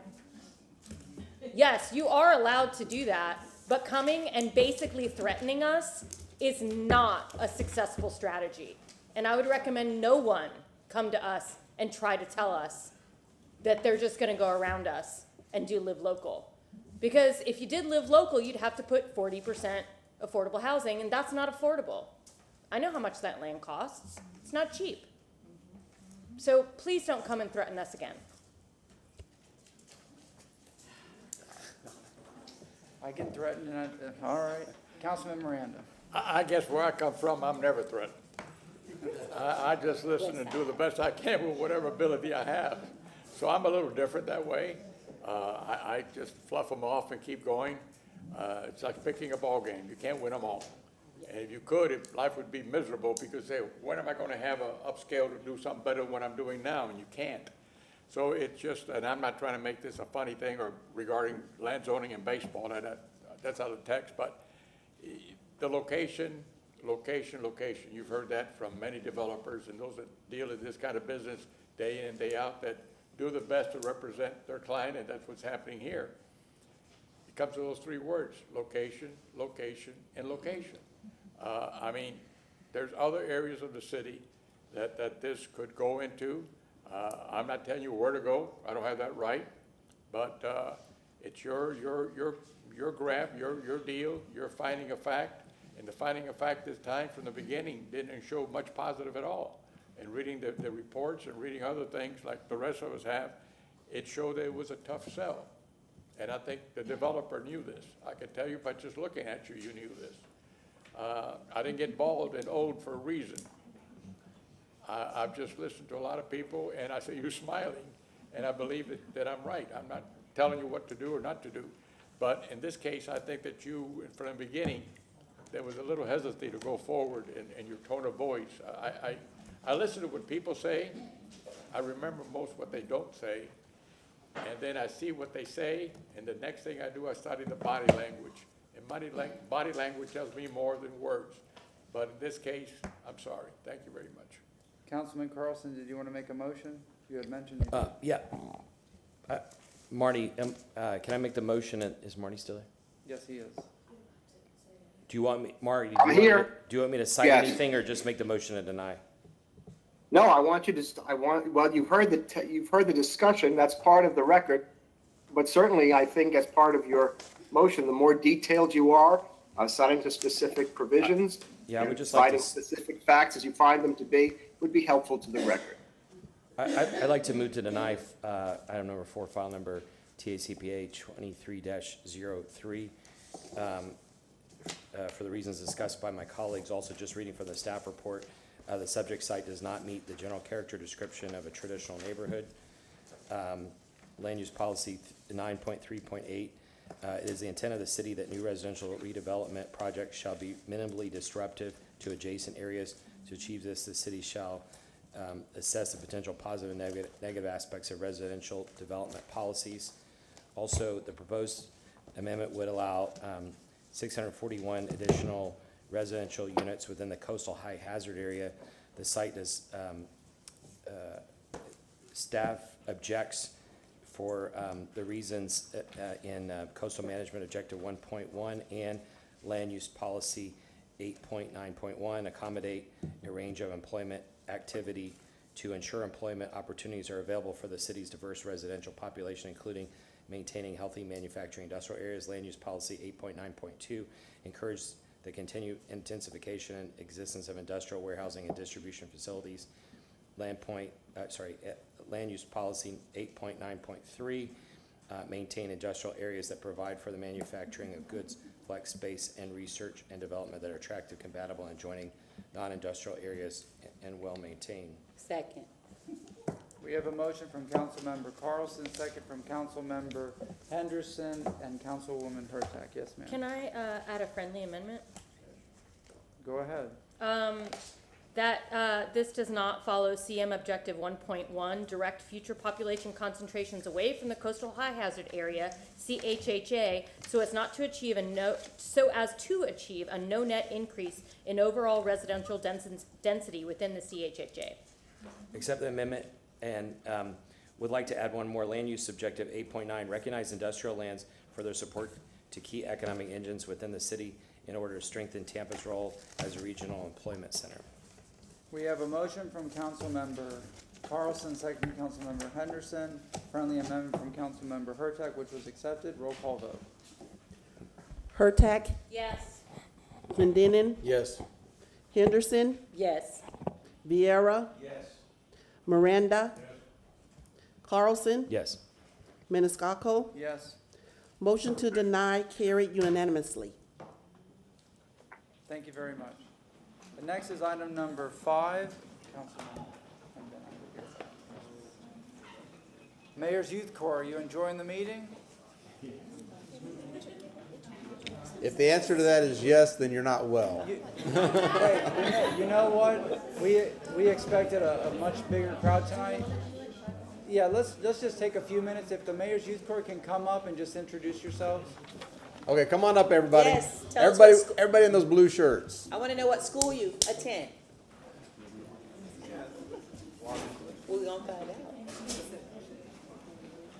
Maybe that's Mayor's Youth Corps, line up and hit the microphones. Miss Lockett, maybe some Titans in here tonight. If you're from Jefferson, you have to go to the end of the line.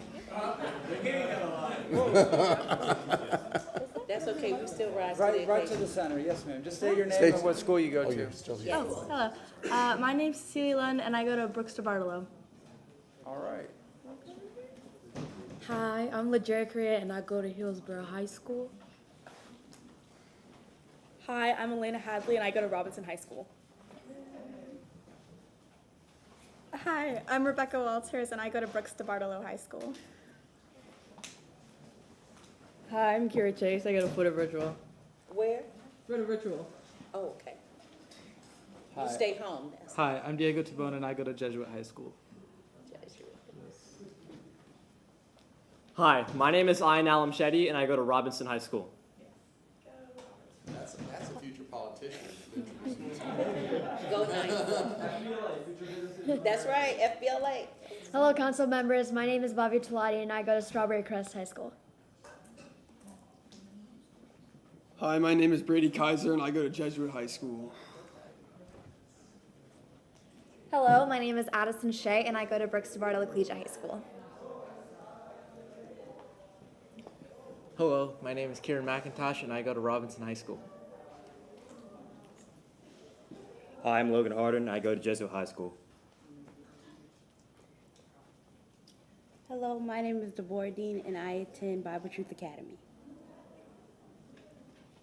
Hi, my name is Georgie McGonigal, and I go to Plant High School. Hi, my name is Emily Mangione, and I go to Plant High School.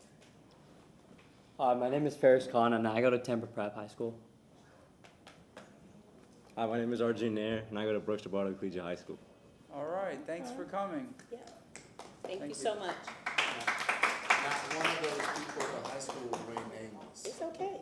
It's okay. We still rise to the occasion. You acknowledge us even when we are not here. My name is Robin Lockett, I'm a former Titan. Go Titans. All right. Bye, Rob. Yeah. I'm Caroline Bennett, proud Go graduate Knights. of Robinson Go High Knights.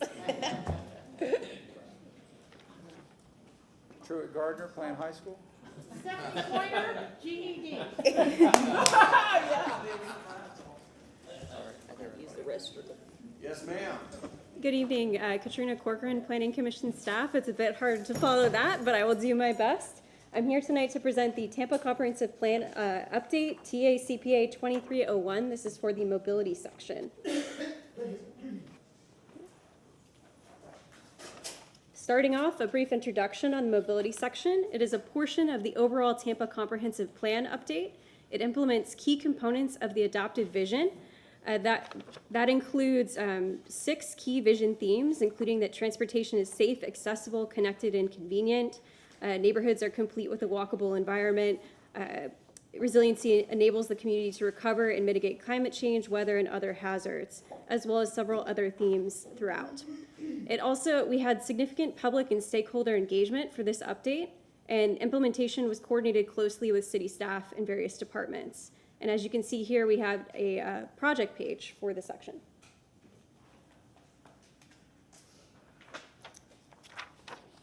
The mobility section is currently a portion of the places section in the City of Tampa Comprehensive Plan. Their current goals include land and transportation system coordination, walk-bike network, transit, neighborhood livability, and safe, convenient, and efficient roadway. This section updates and modernizes mobility-related language and provides a framework for mobility-related initiatives. The proposed new goals for the mobility section include multimodal options, economic opportunity, sustainability, resilience and health, equity, and safety. There are several proposed topic area updates with new language proposed to most areas. Notable topic areas include context classification. Context classification considers the use of the land surrounding a road. For example, a road surrounded by large natural areas may be considered rural for its context, so C1, In contrast, a road in downtown Tampa would be considered urban, or C6.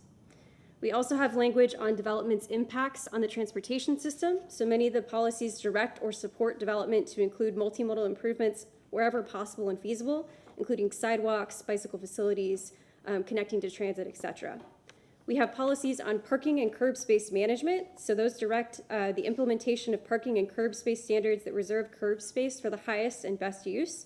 This includes adopting parking policies within the LDC, reduced parking by transit, and parking that facilitates safe and convenient walking to buildings.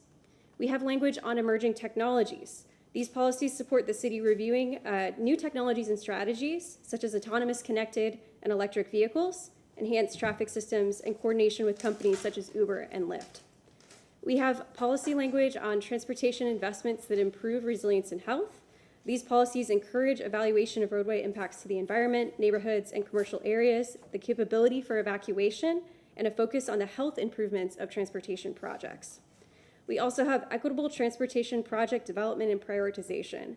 I realize that's a mouthful, but what that means is that we're focusing on the completion of critical walk and bike connections in underserved communities, considering the negative impacts of certain transportation projects to underserved communities, and reviewing socio-demographic and equity factors during the project development and design process. Finally, we have a focus on Vision Zero and the safe systems approach. So these policies coordinate with the city's Vision Zero action plan. Vision Zero aims to eliminate all severe injuries and fatalities on our roadways, and a safe systems approach focuses on how both human mistakes and human vulnerability and designs a system with many redundancies in place to protect everyone. Other updates for this section include that the language better suited to other sections has been proposed to be moved. We've removed regulatory and programmatic language, as well as streamlining and the language and removing duplication. We've also updated maps and data to meet Chapter 163 state statute requirements for comprehensive plans, and we've included minor definition additions and clarifications. We had extensive stakeholder and public outreach. In May 2023, we had formal announcements as well as a project website and our public outreach kickoff. This included email, social media, and in-person outreach campaigns. We created reference documents to enable greater transparency and stakeholder review. Specifically, this is what we call a crosswalk, so it shows you the adopted language and then what we're proposing, whether that was a minor change, a substantial change, a movement of a policy, or deletion of a policy. In June, we also had 2 public meetings, one in person and one virtual. The virtual meeting was recorded and placed on our project page. We did have public comment on the mobility section. The official public comment included comments on ADA compliance and inclusive terminology. Staff reviewed and included that where appropriate.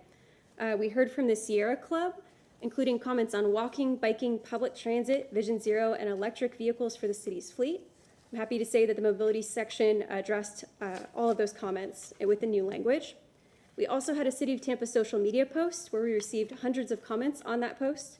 The main themes included transit, including light rail and improved bus system, development and transportation infrastructure to support it, stormwater and drainage, and preservation of trees. For agency comment, we did not receive any objections. And I would also like to say that the City of Tampa staff supported this proposed section update.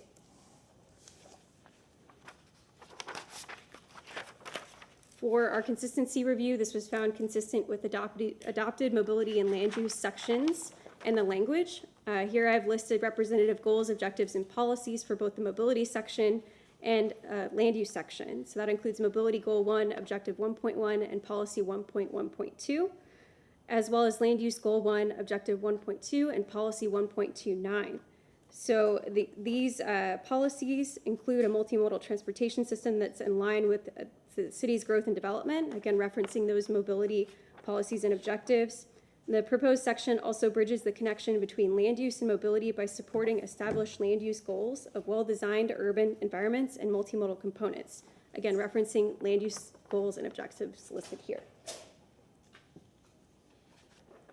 The recommendation, the Planning Commission staff found TA CPA 2301 consistent with the Tampa Comprehensive Plan. And that concludes my presentation. I'm happy to answer any questions. Any questions from council members? All right. Do you have anybody in the public that wishes to speak on this item, sir? We have a gentleman that's going to come up. Go ahead, sir. Hey, my name's Dave Coleman, and I'm class of '72, and up on Long Island in Suffolk County. And the population in Suffolk County was 1.1 million people 50 years ago, and now it's 1.5 million 50 years later, and it's only 50 miles from New York City. So unbridled growth doesn't necessarily have to be a thing for success. Anyway, I'm burning my time. So agenda number 5 says to update the language of the 5 main goals in the future land use. One of them includes the word equity. I recently attended a future land use meeting. It was on the same day, unfortunately, as the mayor's budget meeting. The main topics repeated in the FLU presentation were housing and transportation. So I spoke to the inequity across our city in housing, particularly of low-income seniors, and some failures of transportation.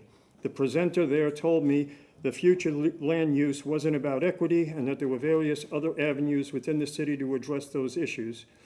I am glad you do have the word equity in your language, and I was listening to what was just said, but more so, I hope it is an abiding principle. If people are calling for housing and transportation, then it simply must be a priority going forward. I also asked about Sulphur Springs. It's not a CRA, and I was told it wasn't an urban village. So what is it? It seems it's a historic community much ignored. A while back, I brought pictures of the various sidewalk treatments granted by variances over the years. What the city and county have allowed is abysmal. If Nebraska Avenue is Sulphur Springs Main Street, it's one of the crappiest main streets I've ever seen in my life. Can future land use clean up some city codes and create a real Main Street? No shelter, no bench bus stops have to go. I was at the last TPD Tuesday meeting where a grandmother said that her grandchild was terrified to walk even with her to school. Our chief said somebody would be there to walk them the next day. Why is it like this? Through codes and allowing only good variances, can you clean up Main Street, unlike the city's inability to clean up the Hillsborough River? I was listening intently this morning, or get a clean energy goal worth anything. Equity needs to be in the FLU. Please, if you can't attend community meetings in the future, send an aide. Hear the voices of struggling people. Since this meeting is about dining and drinking, which was earlier, just a reminder that Sulphur Springs has a river just like Riverwalk. Thank you. Clean up Main Street, create sidewalks and safe streets for kids, provide transportation options. The residents deserve all that in future land use. Thanks for listening to me. Yes, sir. Thank you very much. Is there anybody else that wishes to speak on this item number 5? Would you like time for rebuttal, ma'am? Just a clarification, the agenda says that this includes an amendment to the future land use element. The mobility section is its own section outside of the future land use element. So wanted to clarify that for any motions and also in regards to the gentleman's comments. Thank you. Thank you very much. That concludes public comment. There's nobody registered. Is there a motion to close? Motion from Councilmember Miranda, second from Councilmember Vieira. All in favor? Aye. Aye. Councilmember Carlson, you made the last one. Councilmember Miranda, would you like to move to transmit? We have a motion from Councilmember Miranda. Do we have a second? Second from Councilmember Vieira. Roll call vote, please. Clendenin? Yes. Henderson? Yes. Vieira? Yes. Miranda? Yes. Carlson? Yes. Hurtak? Yes. Maniscalco? Yes. Motion carried. Thank you very much. Next is item number 7. Who would like to present on item number 7?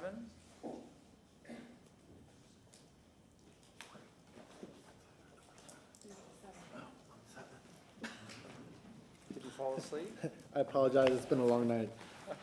Good evening, ladies and gentlemen. Diego Guerra, Planning Commission staff. This item is Tampa Comprehensive Plan 23, TAC 11.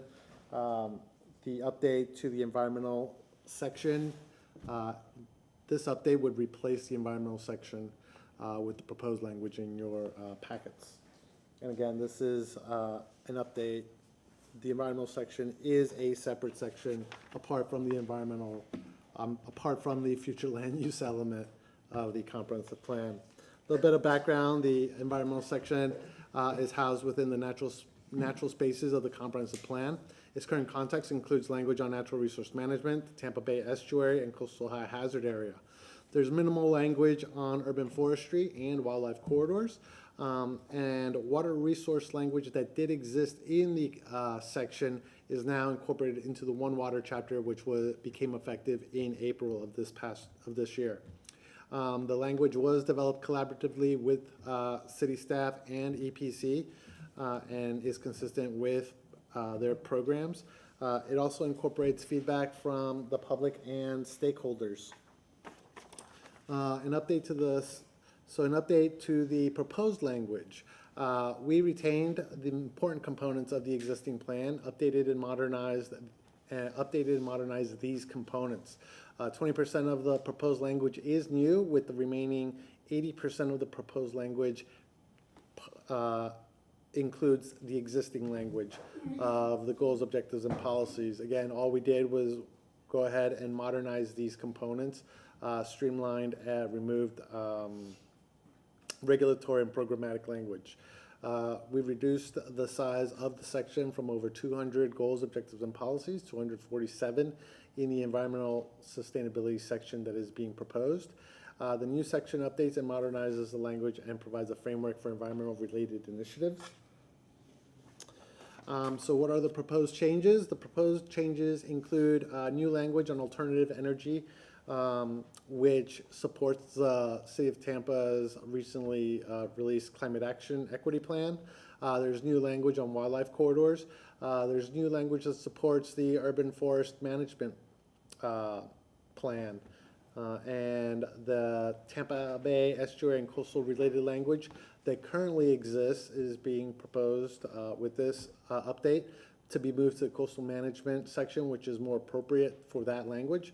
Mobility related language would be moved to the mobility section as previously mentioned, and the land use specific language would be moved over to the land use section.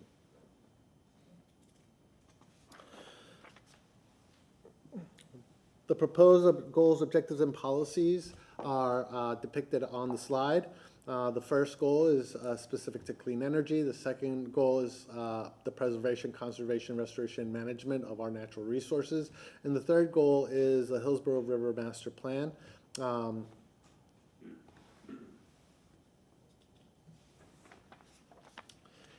In terms of stakeholder and public outreach, we announced a public outreach in May, June. We launched a website to ensure that the public was informed. We put reference documents on the website to enable greater transparency and stakeholder review. We also had targeted outreach to state environmental organizations, and the final version that's presented before you reflects this outreach and incorporates their feedback as well. In terms of agency comment, we did not have any objections from reviewing agencies. However, we did receive comments from EPC, TPO, and the school board. In terms of consistency, the section update is consistent with the current goals, objectives, and policies of the currently adopted environmental section. In addition to the goals, in addition to the objectives and policies in the recreation open space section and the governance objective and solid waste policies. Next up, should you choose to transmit, this update would be brought forth to you again, tentatively on 26 October for its first adoption hearing. Ladies and gentlemen, the Planning Commission found TACPA 23 TAC 11 consistent with the goals, objectives, and policies of the Tampa Comprehensive Plan and recommends the City Council transmit for state and regional review. This concludes my presentation. I'm available for any questions you may have. Any questions? Yes, ma'am? Thank you. You mentioned it, so I'm going to ask, and you were here for the conversation earlier. Can you explain a little bit about what additions possibly were made about the coastal hazard areas? So currently, we are not updating the coastal management section as of right now. That is being proposed to be brought forth to you in sometime in spring, summer of next year. During that update of the coastal management section of the comprehensive plan, that's where the coastal high hazard language will exist. Currently, the Tampa Bay estuary language in terms of coastal wetlands, coastal fauna, flora exists in this section. That is that language that is being proposed to be moved to the coastal management section. Okay, thank you. Yes, That ma'am. clarifies it. Thank you very much. Anybody else? Nope. Your name for the record? Diego Guerra? Diego Guerra, Guerra. Correct. All right. Anybody in the public wish to speak on item number 7? We have a motion closed from Councilmember Clendenin and second from Councilmember Vieira. All in favor? Aye. Motion to transmit from Councilmember Vieira, second from Councilmember Miranda. Roll call vote. Henderson? Yes. Vieira? Yes. Miranda? Carlson? Yes. Hurtak? Yes. Clendenin? Yes.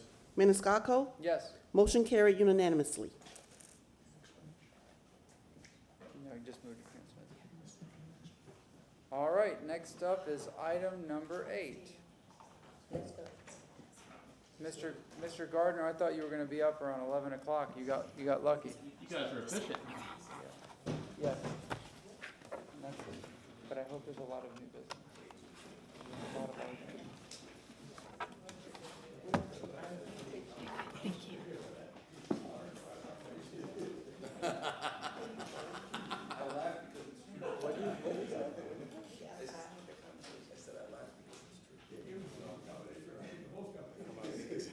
Yeah, I'll make that motion.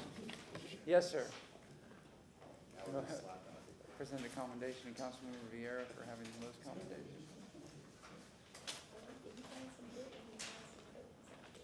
But he didn't give a commendation of Bruce Springsteen. He didn't make it happen. Or beyond. Good evening, Danny Collins again with your Planning Commission staff. This is TACPA 2315. It's a privately initiated text amendment to the comprehensive plan related to environmental sensitive areas. Just a quick background, this is a privately initiated amendment. It seeks more flexibility for development near ESA lands within the West Shore Planning District.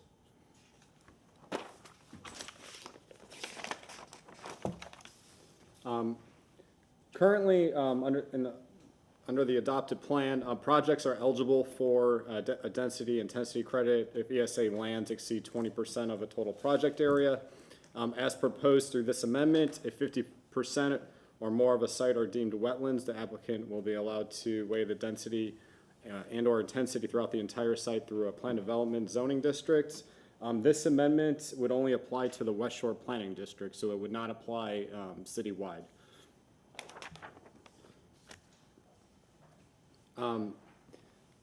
For this amendment for a developer to use this amendment, there are some conditions that are provided in the language.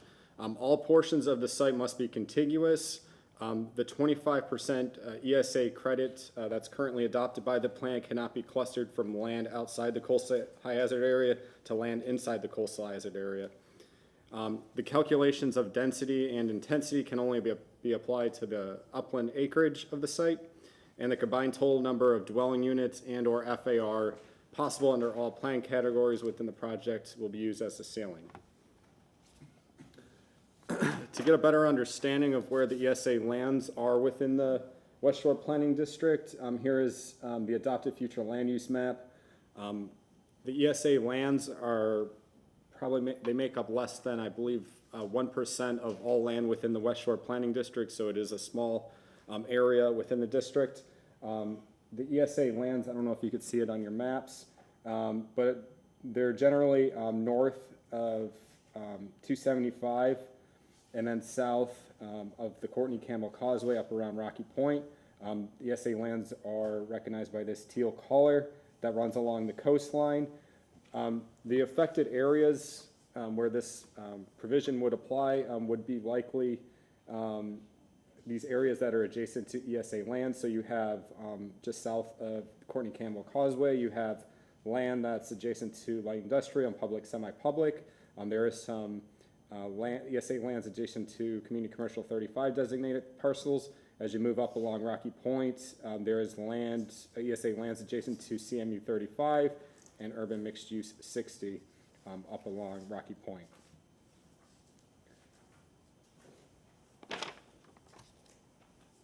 The Planning Commission staff sent this out to our reviewing agencies.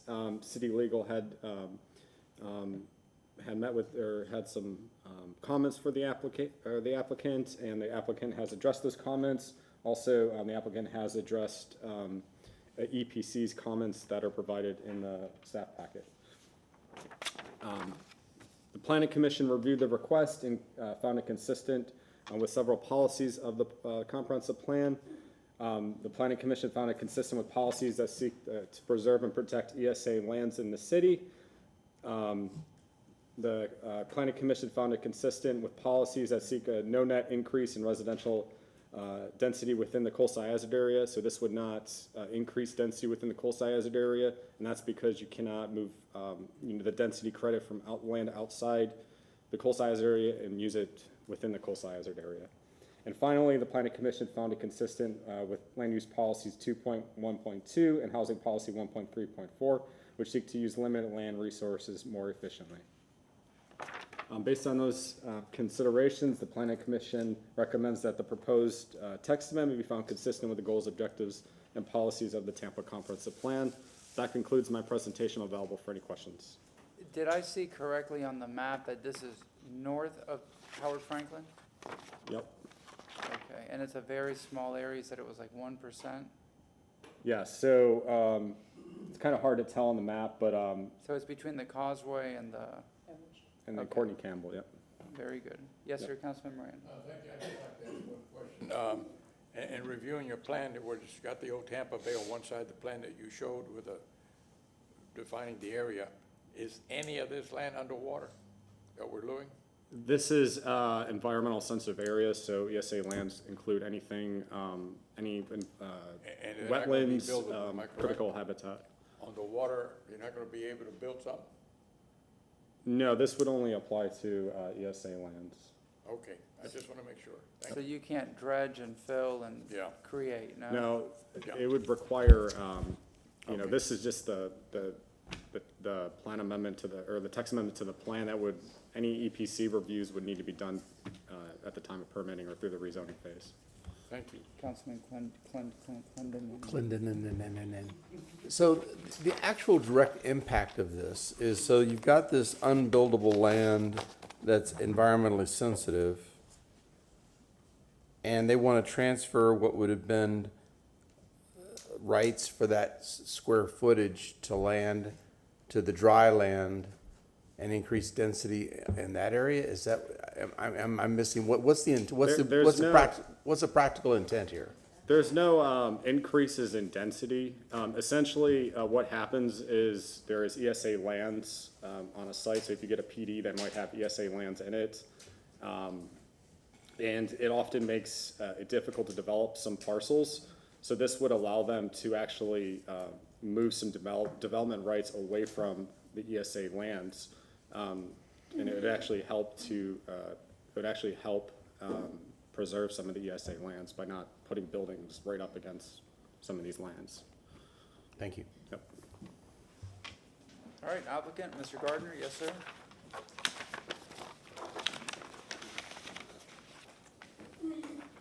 Truett Gardner, 400 North Ashley Drive. Actually, I think by answering those two questions you asked might give the whole presentation, but I've got Addie Clark, who's going to walk through the mechanics, and Abby Naylor, who's our environmental consultant. Mr. Miranda, to your question, this does not involve submerged lands, only ESA lands. And then, Mr. Clendenin, to your question, what this does is if you've got a site that has a high degree of ESA on it, and the reason why we think this is a very good policy, instead of trying to shoehorn a development in the remainder, then that portion that is the remainder, that density could travel down to an adjacent site through a PD, which then would provide the enforcement mechanism to make sure that ESA site is protected in full. So instead of having these sites that are, in this case, 51% environmental, 49% upland, instead of trying to make a development work on the 49%, you can take that 49% and apply that to an adjacent site within a PD. So there was actually, and it's funny, Ms. Naylor will speak to the presentation that was just done. This furthers that, and then as you might have read, there's a recent United States Supreme Court decision, Sackett, which basically is limiting the ability to protect wetlands that are not contiguous. And so this is that instance where in a site, you might have a non-contiguous wetland, and instead of trying to force a development there, you can preserve that site in its entirety and move that density down to another adjacent property within that PD. Go ahead, sir. With that, Yes, ma'am. Addie Clark and then Abby Naylor. Maybe so. Perfect. Thank you. Good evening. For the record, Addie Clark, 400 North Ashley Drive. So as Truett mentioned, the purpose of this text amendment is to encourage developers to make a more thoughtful development that is more appropriately located and has fewer wetland impacts. And this slide here, I thought Danny did a great job of going through the criteria that must be in place for this kind of clustering effect to be activated. But I did want to focus again on that, the requirement of 50% or more of the site being deemed wetlands by the Environmental Protection Commission. And then as well, the site must be included in a planned development or a planned development alternative approved by this council. And so here, I'm a visual person, so I think this will help explain by this example here. So you can see here that in this example, the developer owns these two parcels, parcel 1 and parcel 2, and they are contiguous and located in the West Shore Planning District. Parcel 1 on the top just has a few small areas of upland that are designated UMU 60 in purple, and the rest of parcel 1, as you can see in the green, in this case has been deemed ESA land or wetlands by EPC. Parcel 2, just to the south, is all upland and is designated CMU 35. And so if the owner wanted to develop today, right now, based on what the comprehensive plan is written, just beyond that first arrow, the developer could develop 10,000 square feet on the upland areas of parcel 1, shown in purple, and 20,000 square feet on parcel 2. So today, the density that is currently allowed on parcel 1 cannot be relocated away to parcel 2 from the wetlands in parcel 1, since parcel 2 is designated CMU 35 and not UMU 60. And so in basic layman's terms, you can't cluster purple onto pink right now the way that the comp plan is written. And this proposed amendment intends to allow us to better protect those wetlands, as Truett had mentioned, by clustering the 10,000 square feet and the 20,000 square feet of entitlements, all on that southern parcel away from the wetlands that exist on parcel 1. Again, this is proposing to cluster the density all within the site plan controlled plan development, or PDA. This is not proposing to increase any entitlements, but rather relocate them away from that sensitive area. And you can see here in that first scenario, which can exist today, the total entitlements of 30,000 square feet do not differ from the proposed 30,000 square feet just located away from those wetlands. Now here I will turn over to Abby Naylor. Yes, ma'am. Thank you very much. Thank you. Hi, Abby Naylor, 14706 Tudor Chase Drive. So up on the screen, Addie had mentioned, had created this slide that shows how we're in compliance with the comprehensive plan with this proposed policy. I'm going to speak more to the wetlands and the protection. So clustering the entitlements uplands to avoid the wetland impact has significant benefits in addition to supporting the environmental policy of the comprehensive plan. We believe this proposed policy incentivizes retaining essential wetlands that benefit our community. Obviously, we know the wetlands provide flood protection and storage, water quality, nutrient removal, carbon sequestration, erosion prevention, and of course, habitat for fish and wildlife and recreation. So by shifting this density to the uplands without increasing any density, the policy could minimize wetland impact in the city where mitigation is often not set inside the city limits because we've got limitations there. So we believe this policy could result in an overall retention of wetlands within the city by allowing to move that density to only those upland areas away from the ESA. As Truett mentioned, this proposed policy will also help support the proposed text amendment that we just heard to the future land use element of the environment and sustainability section, particularly proposed policy 2.8.5, which reads, to minimize impacts on open space, environmental resources, and floodplains through adopted criteria, standards, methodologies, and procedures, including but not limited to clustering and the transfer of development rights to increase contiguous pervious surfaces. So we think this is a real benefit to the wetlands that exist within the city, and it may, in fact, preserve more wetlands and allow for retention of more wetlands within the West Shore District. Thank you very much. Next? Anybody? Yes, sir? That's all we have unless you have questions. Councilman Clendenin. So, two questions. One, so if I'm hearing you correctly, the land entitlements from the land that's around the wetland area transferred to the other parcel where you're going to develop, and so that means no future developer will be able to exercise any kind of right of entitlement in that land. Correct, and I know you're not a fan of PDs, but I think this Correct. is the one where a PD is very beneficial, because that's going to be the document that ensures that these densities are leaving that environmental site or the uplands that are on the environmental site and being transferred to the upland site, and those entitlements will never be able to go back to that wetland site, so it would preserve those in place. So my next question is, when somebody comes and says, boy, have I got a deal for you, I wonder, if this is good for the West Shore area, why isn't it good for the entire city comprehensive plan? So we think it actually is good for the entire city plan. In talking with the planning commission, this was almost, let's start it here, not to compare City of Tampa with Hillsborough County, but this spreading or clustering of density is allowed countywide, if I'm not mistaken. Maybe there's some rare instances, but for the most part you can. This one limits it only to sites that have this high level of wetlands on site or ESAs on site. And then two, just to start it, was deemed to be West Shore as the start. But I think it's a good pilot program. And as Abby mentioned in Planning Commission before, it's something that the Planning Commission would like to see on a broader scale. Okay, so and 20% is the acreage required, correct, of ESA land? 50%. Is it 50% of ESA? Yes. Okay. It's what's, 20% is the current. There is no spreading, but 50% is what would trigger it, the ability to use it in this Okay, instance. got it. Okay, I see it now. I'm sorry, misread. Thank you. Thank you. Anybody else? Do you have anybody in the public that wishes to speak? Mr. Coleman, would you like to speak on this item? No? Anybody else, sir? No? All right. We have a motion closed from Councilmember Miranda, second from Councilman Vieira. All in favor? Aye. Aye. Councilwoman Henderson, would you like to do the honors?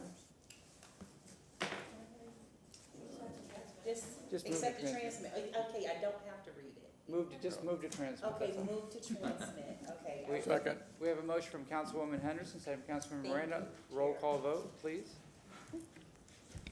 Vieira, Yes. Miranda, Yes.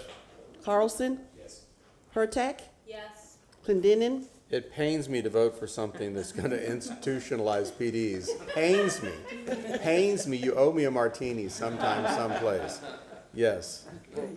Henderson, Yes. Maniscalco. Yes. Motion carried unanimously to transmit. I told my wife we're gonna be home by midnight, so. didn't tell her let's what keep day, it did you? going. Let's keep it going. No, all right, I'll go to new business. Councilmember Miranda, do you have anything, sir? Yes, sir, I have a couple here. Mr. Chairman and council members, on August the 24th of 2023, I made a motion to move two items from the 8/31/2023 agenda to be heard at the December workshop. Unfortunately, there is not a workshop in December. I would like to reinstate the motion and ask that it be heard in the February 22nd workshop. We have a motion from Councilmember. Let me read what they are, so I don't want to make. In an effort to reduce the number of items on the 8/31/2023 City Council workshop, as well as to assist Abby Feely from exhaustive workload in the Department of Economic Opportunity, I would like to suggest that we continue the following two items to the 2024 workshop. Code enforcement and land development staff to bring forth a plan to bring illegal resident units into compliance. And Construction Service Department to discuss how the city can fairly and systematically go through neighborhoods to identify structures and work with the realtors and real estate community to adequate inform buyers of properties about the rights that property owners have on their structures. We have a motion from Councilmember Rand. Do we have a second? Second from Councilmember Clendenin. All in favor? Aye. Aye. Any opposed? Anything else, sir? That's it. Councilmember Vieira has 102. No, you know, it's funny, I wasn't gonna do any, but I did have one. I did some research, when I heard some discussion on the USF University Square area, and I'm gonna motion, I'll preface or predicate my motion, I guess, if you will. About 8 to 10 years ago, we had the University Square and Terrace Park study that was done at the request of then Councilwoman Lisa Monteleone. It had a lot of good community input and has recommendations on growth and density for the University Square and Terrace Park area. I wanted for staff, including the Planning Commission, and I'll make this far enough out where if they need more time, we can, I know y'all are like, to brief council on this prior study and any potential update with a plan of action for council to investigate or to consider, I should say. This plan addresses issues such as traffic in the University Square and Terrace Park area, housing, density, as well as crime, code enforcement, pedestrian safety, et cetera. And I would like for staff to brief us on the study that was done 10 years ago, and then for potential consideration. I'll obviously talk to y'all before about it, because I hate to do motions when I think about it on the spot, but this one I thought was just a good idea given some of the issues we encountered here tonight. And by the way, Denise, I'll send you I'm going to email a shorter version because I'm rambling. So there you go. Thank you. Councilmember Vieira with a motion, second from Councilmember Miranda. All in favor? Aye. Aye. Any opposed? Anything else, sir? And I will say this is the last Thursday before our budget hearing on Tuesday. And one request I would make is because when we're going to talk, I know a lot of council members are looking at areas in the budget where we could potentially cut for savings, et cetera, is to just, and I guess we can't share with one another outside of this meeting like what it's going to be, but just my only fear is that we, begin to bring up budget cuts without, where it's something that I hear about on September 5th for the first time, et cetera. And in other words, just if someone's going to come with those issues, to have as much briefed as possible, including with the administration or whatever department deals with that program, so that we can consider it with full knowledge and impact, et cetera, et cetera. And that's it. And it'll be fun on Tuesday night. So there you go. Thank you, sir. I can't wait. Councilwoman Henderson. Yes. I apologize. I didn't put it. You wanted to put an accommodation? To you, no. I didn't put a date on that. I apologize. On the University Square, may I have it tentatively on the first week in November? November, there, if I may. Let's take a look at November. And it can be whenever. We can do It looks December. November 2nd. November 2nd? There you go. All Yep. right. So Thank that's you. all set. November 2nd, and he'll send you the full motion. I'm going to do it right now. Yes, ma'am. Councilwoman Henderson. Yes, based on the public comment today, I move that we receive the semi-annual reports associated with the 2013 Tampa Heights Riverfront Development Agreement for Women and Minority Business Enterprises, Equal Opportunity, and Affirmative Action on November 2nd by staff and the developer. All right, we have a motion from Councilwoman Henderson, and we have a second? Second. Second from Councilmember Vieira. All in favor? Aye. Any opposed? Yes, ma'am. Anything else? No, that's it. Councilmember Clendenin. I'd just like to make the observation that we're going to get out by 8:30. The common denominator here is Marty Shelby's not here, so clearly he is the anchor around our neck that keeps us here till midnight in these night meetings. So Thanks a lot, Marty. Thanks, Marty, for not being here. Oh, it's 7:30. My pleasure. 7:30. 7:30. Councilwoman Hurtak. Thank you. I actually don't have any motions, but I did want to bring to people's attention that Councilwoman Henderson and I, and maybe others, that we're going to the CRA conference. And we have a lot of money in our CRA this year. And I know that you like to say, you know, we don't really want to copy other people. But I just got back from a housing conference and I realized we're not copying people. We are so far behind. When little towns have created community land trusts and have millions of dollars in them, we all ought to be there. I just want to say, if you want to go to the CRA conference, Erica can get you in. I'm sure. I didn't clear this with her. But this October workshop session, we can move these. We have the possibility to learn so much. I learned so much in the last 2 days about housing, and I was so disappointed.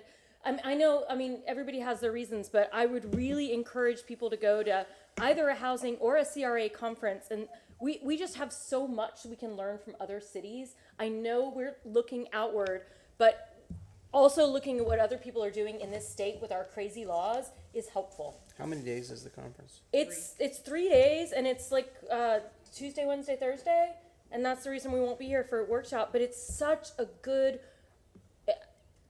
I just learned so much, and I can't wait to discuss it with you all. Don't we have a night session that too? We do, but it ends early on Thursday, so you can get back.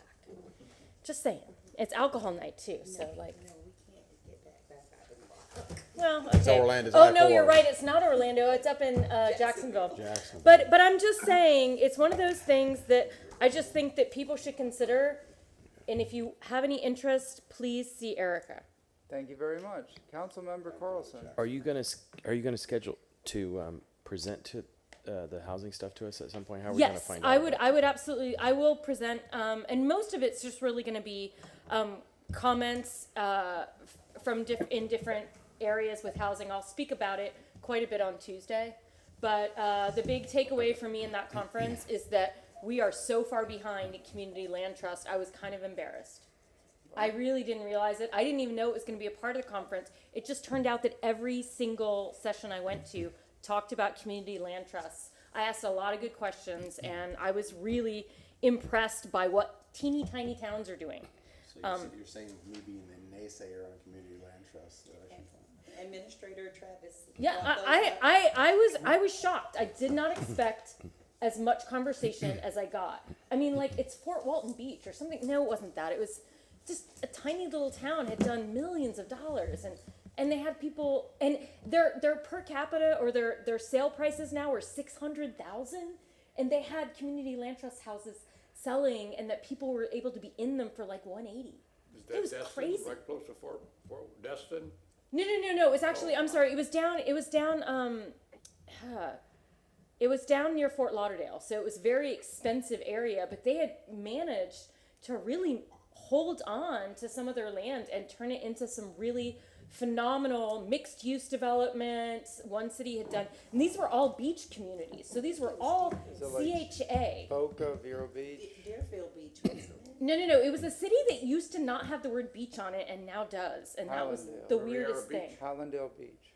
Hollandale. Yeah.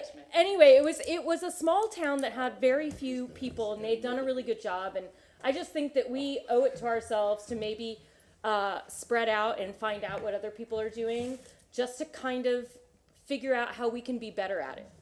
Thank you very much. Good idea. Yes, sir. Councilmember Carlson. Yeah, folks that are on other boards tell me that that their CFO or budget person gives a monthly or quarterly update on the budget. And there was an issue that was mentioned this morning about that $5.5 million for housing. Which other boards do you mean? Just other public boards. And so I would like to make a motion to ask the CFO to present an updated budget to council on a quarterly basis and to highlight major changes, with the first presentation being on January 11th, 2024. Second. We have a motion from Councilmember Carlson, second from Councilmember Vieira. Mr. Shelby, you're thinking? No. No? Okay. No. All in favor? Aye. Any opposed? Yes, sir.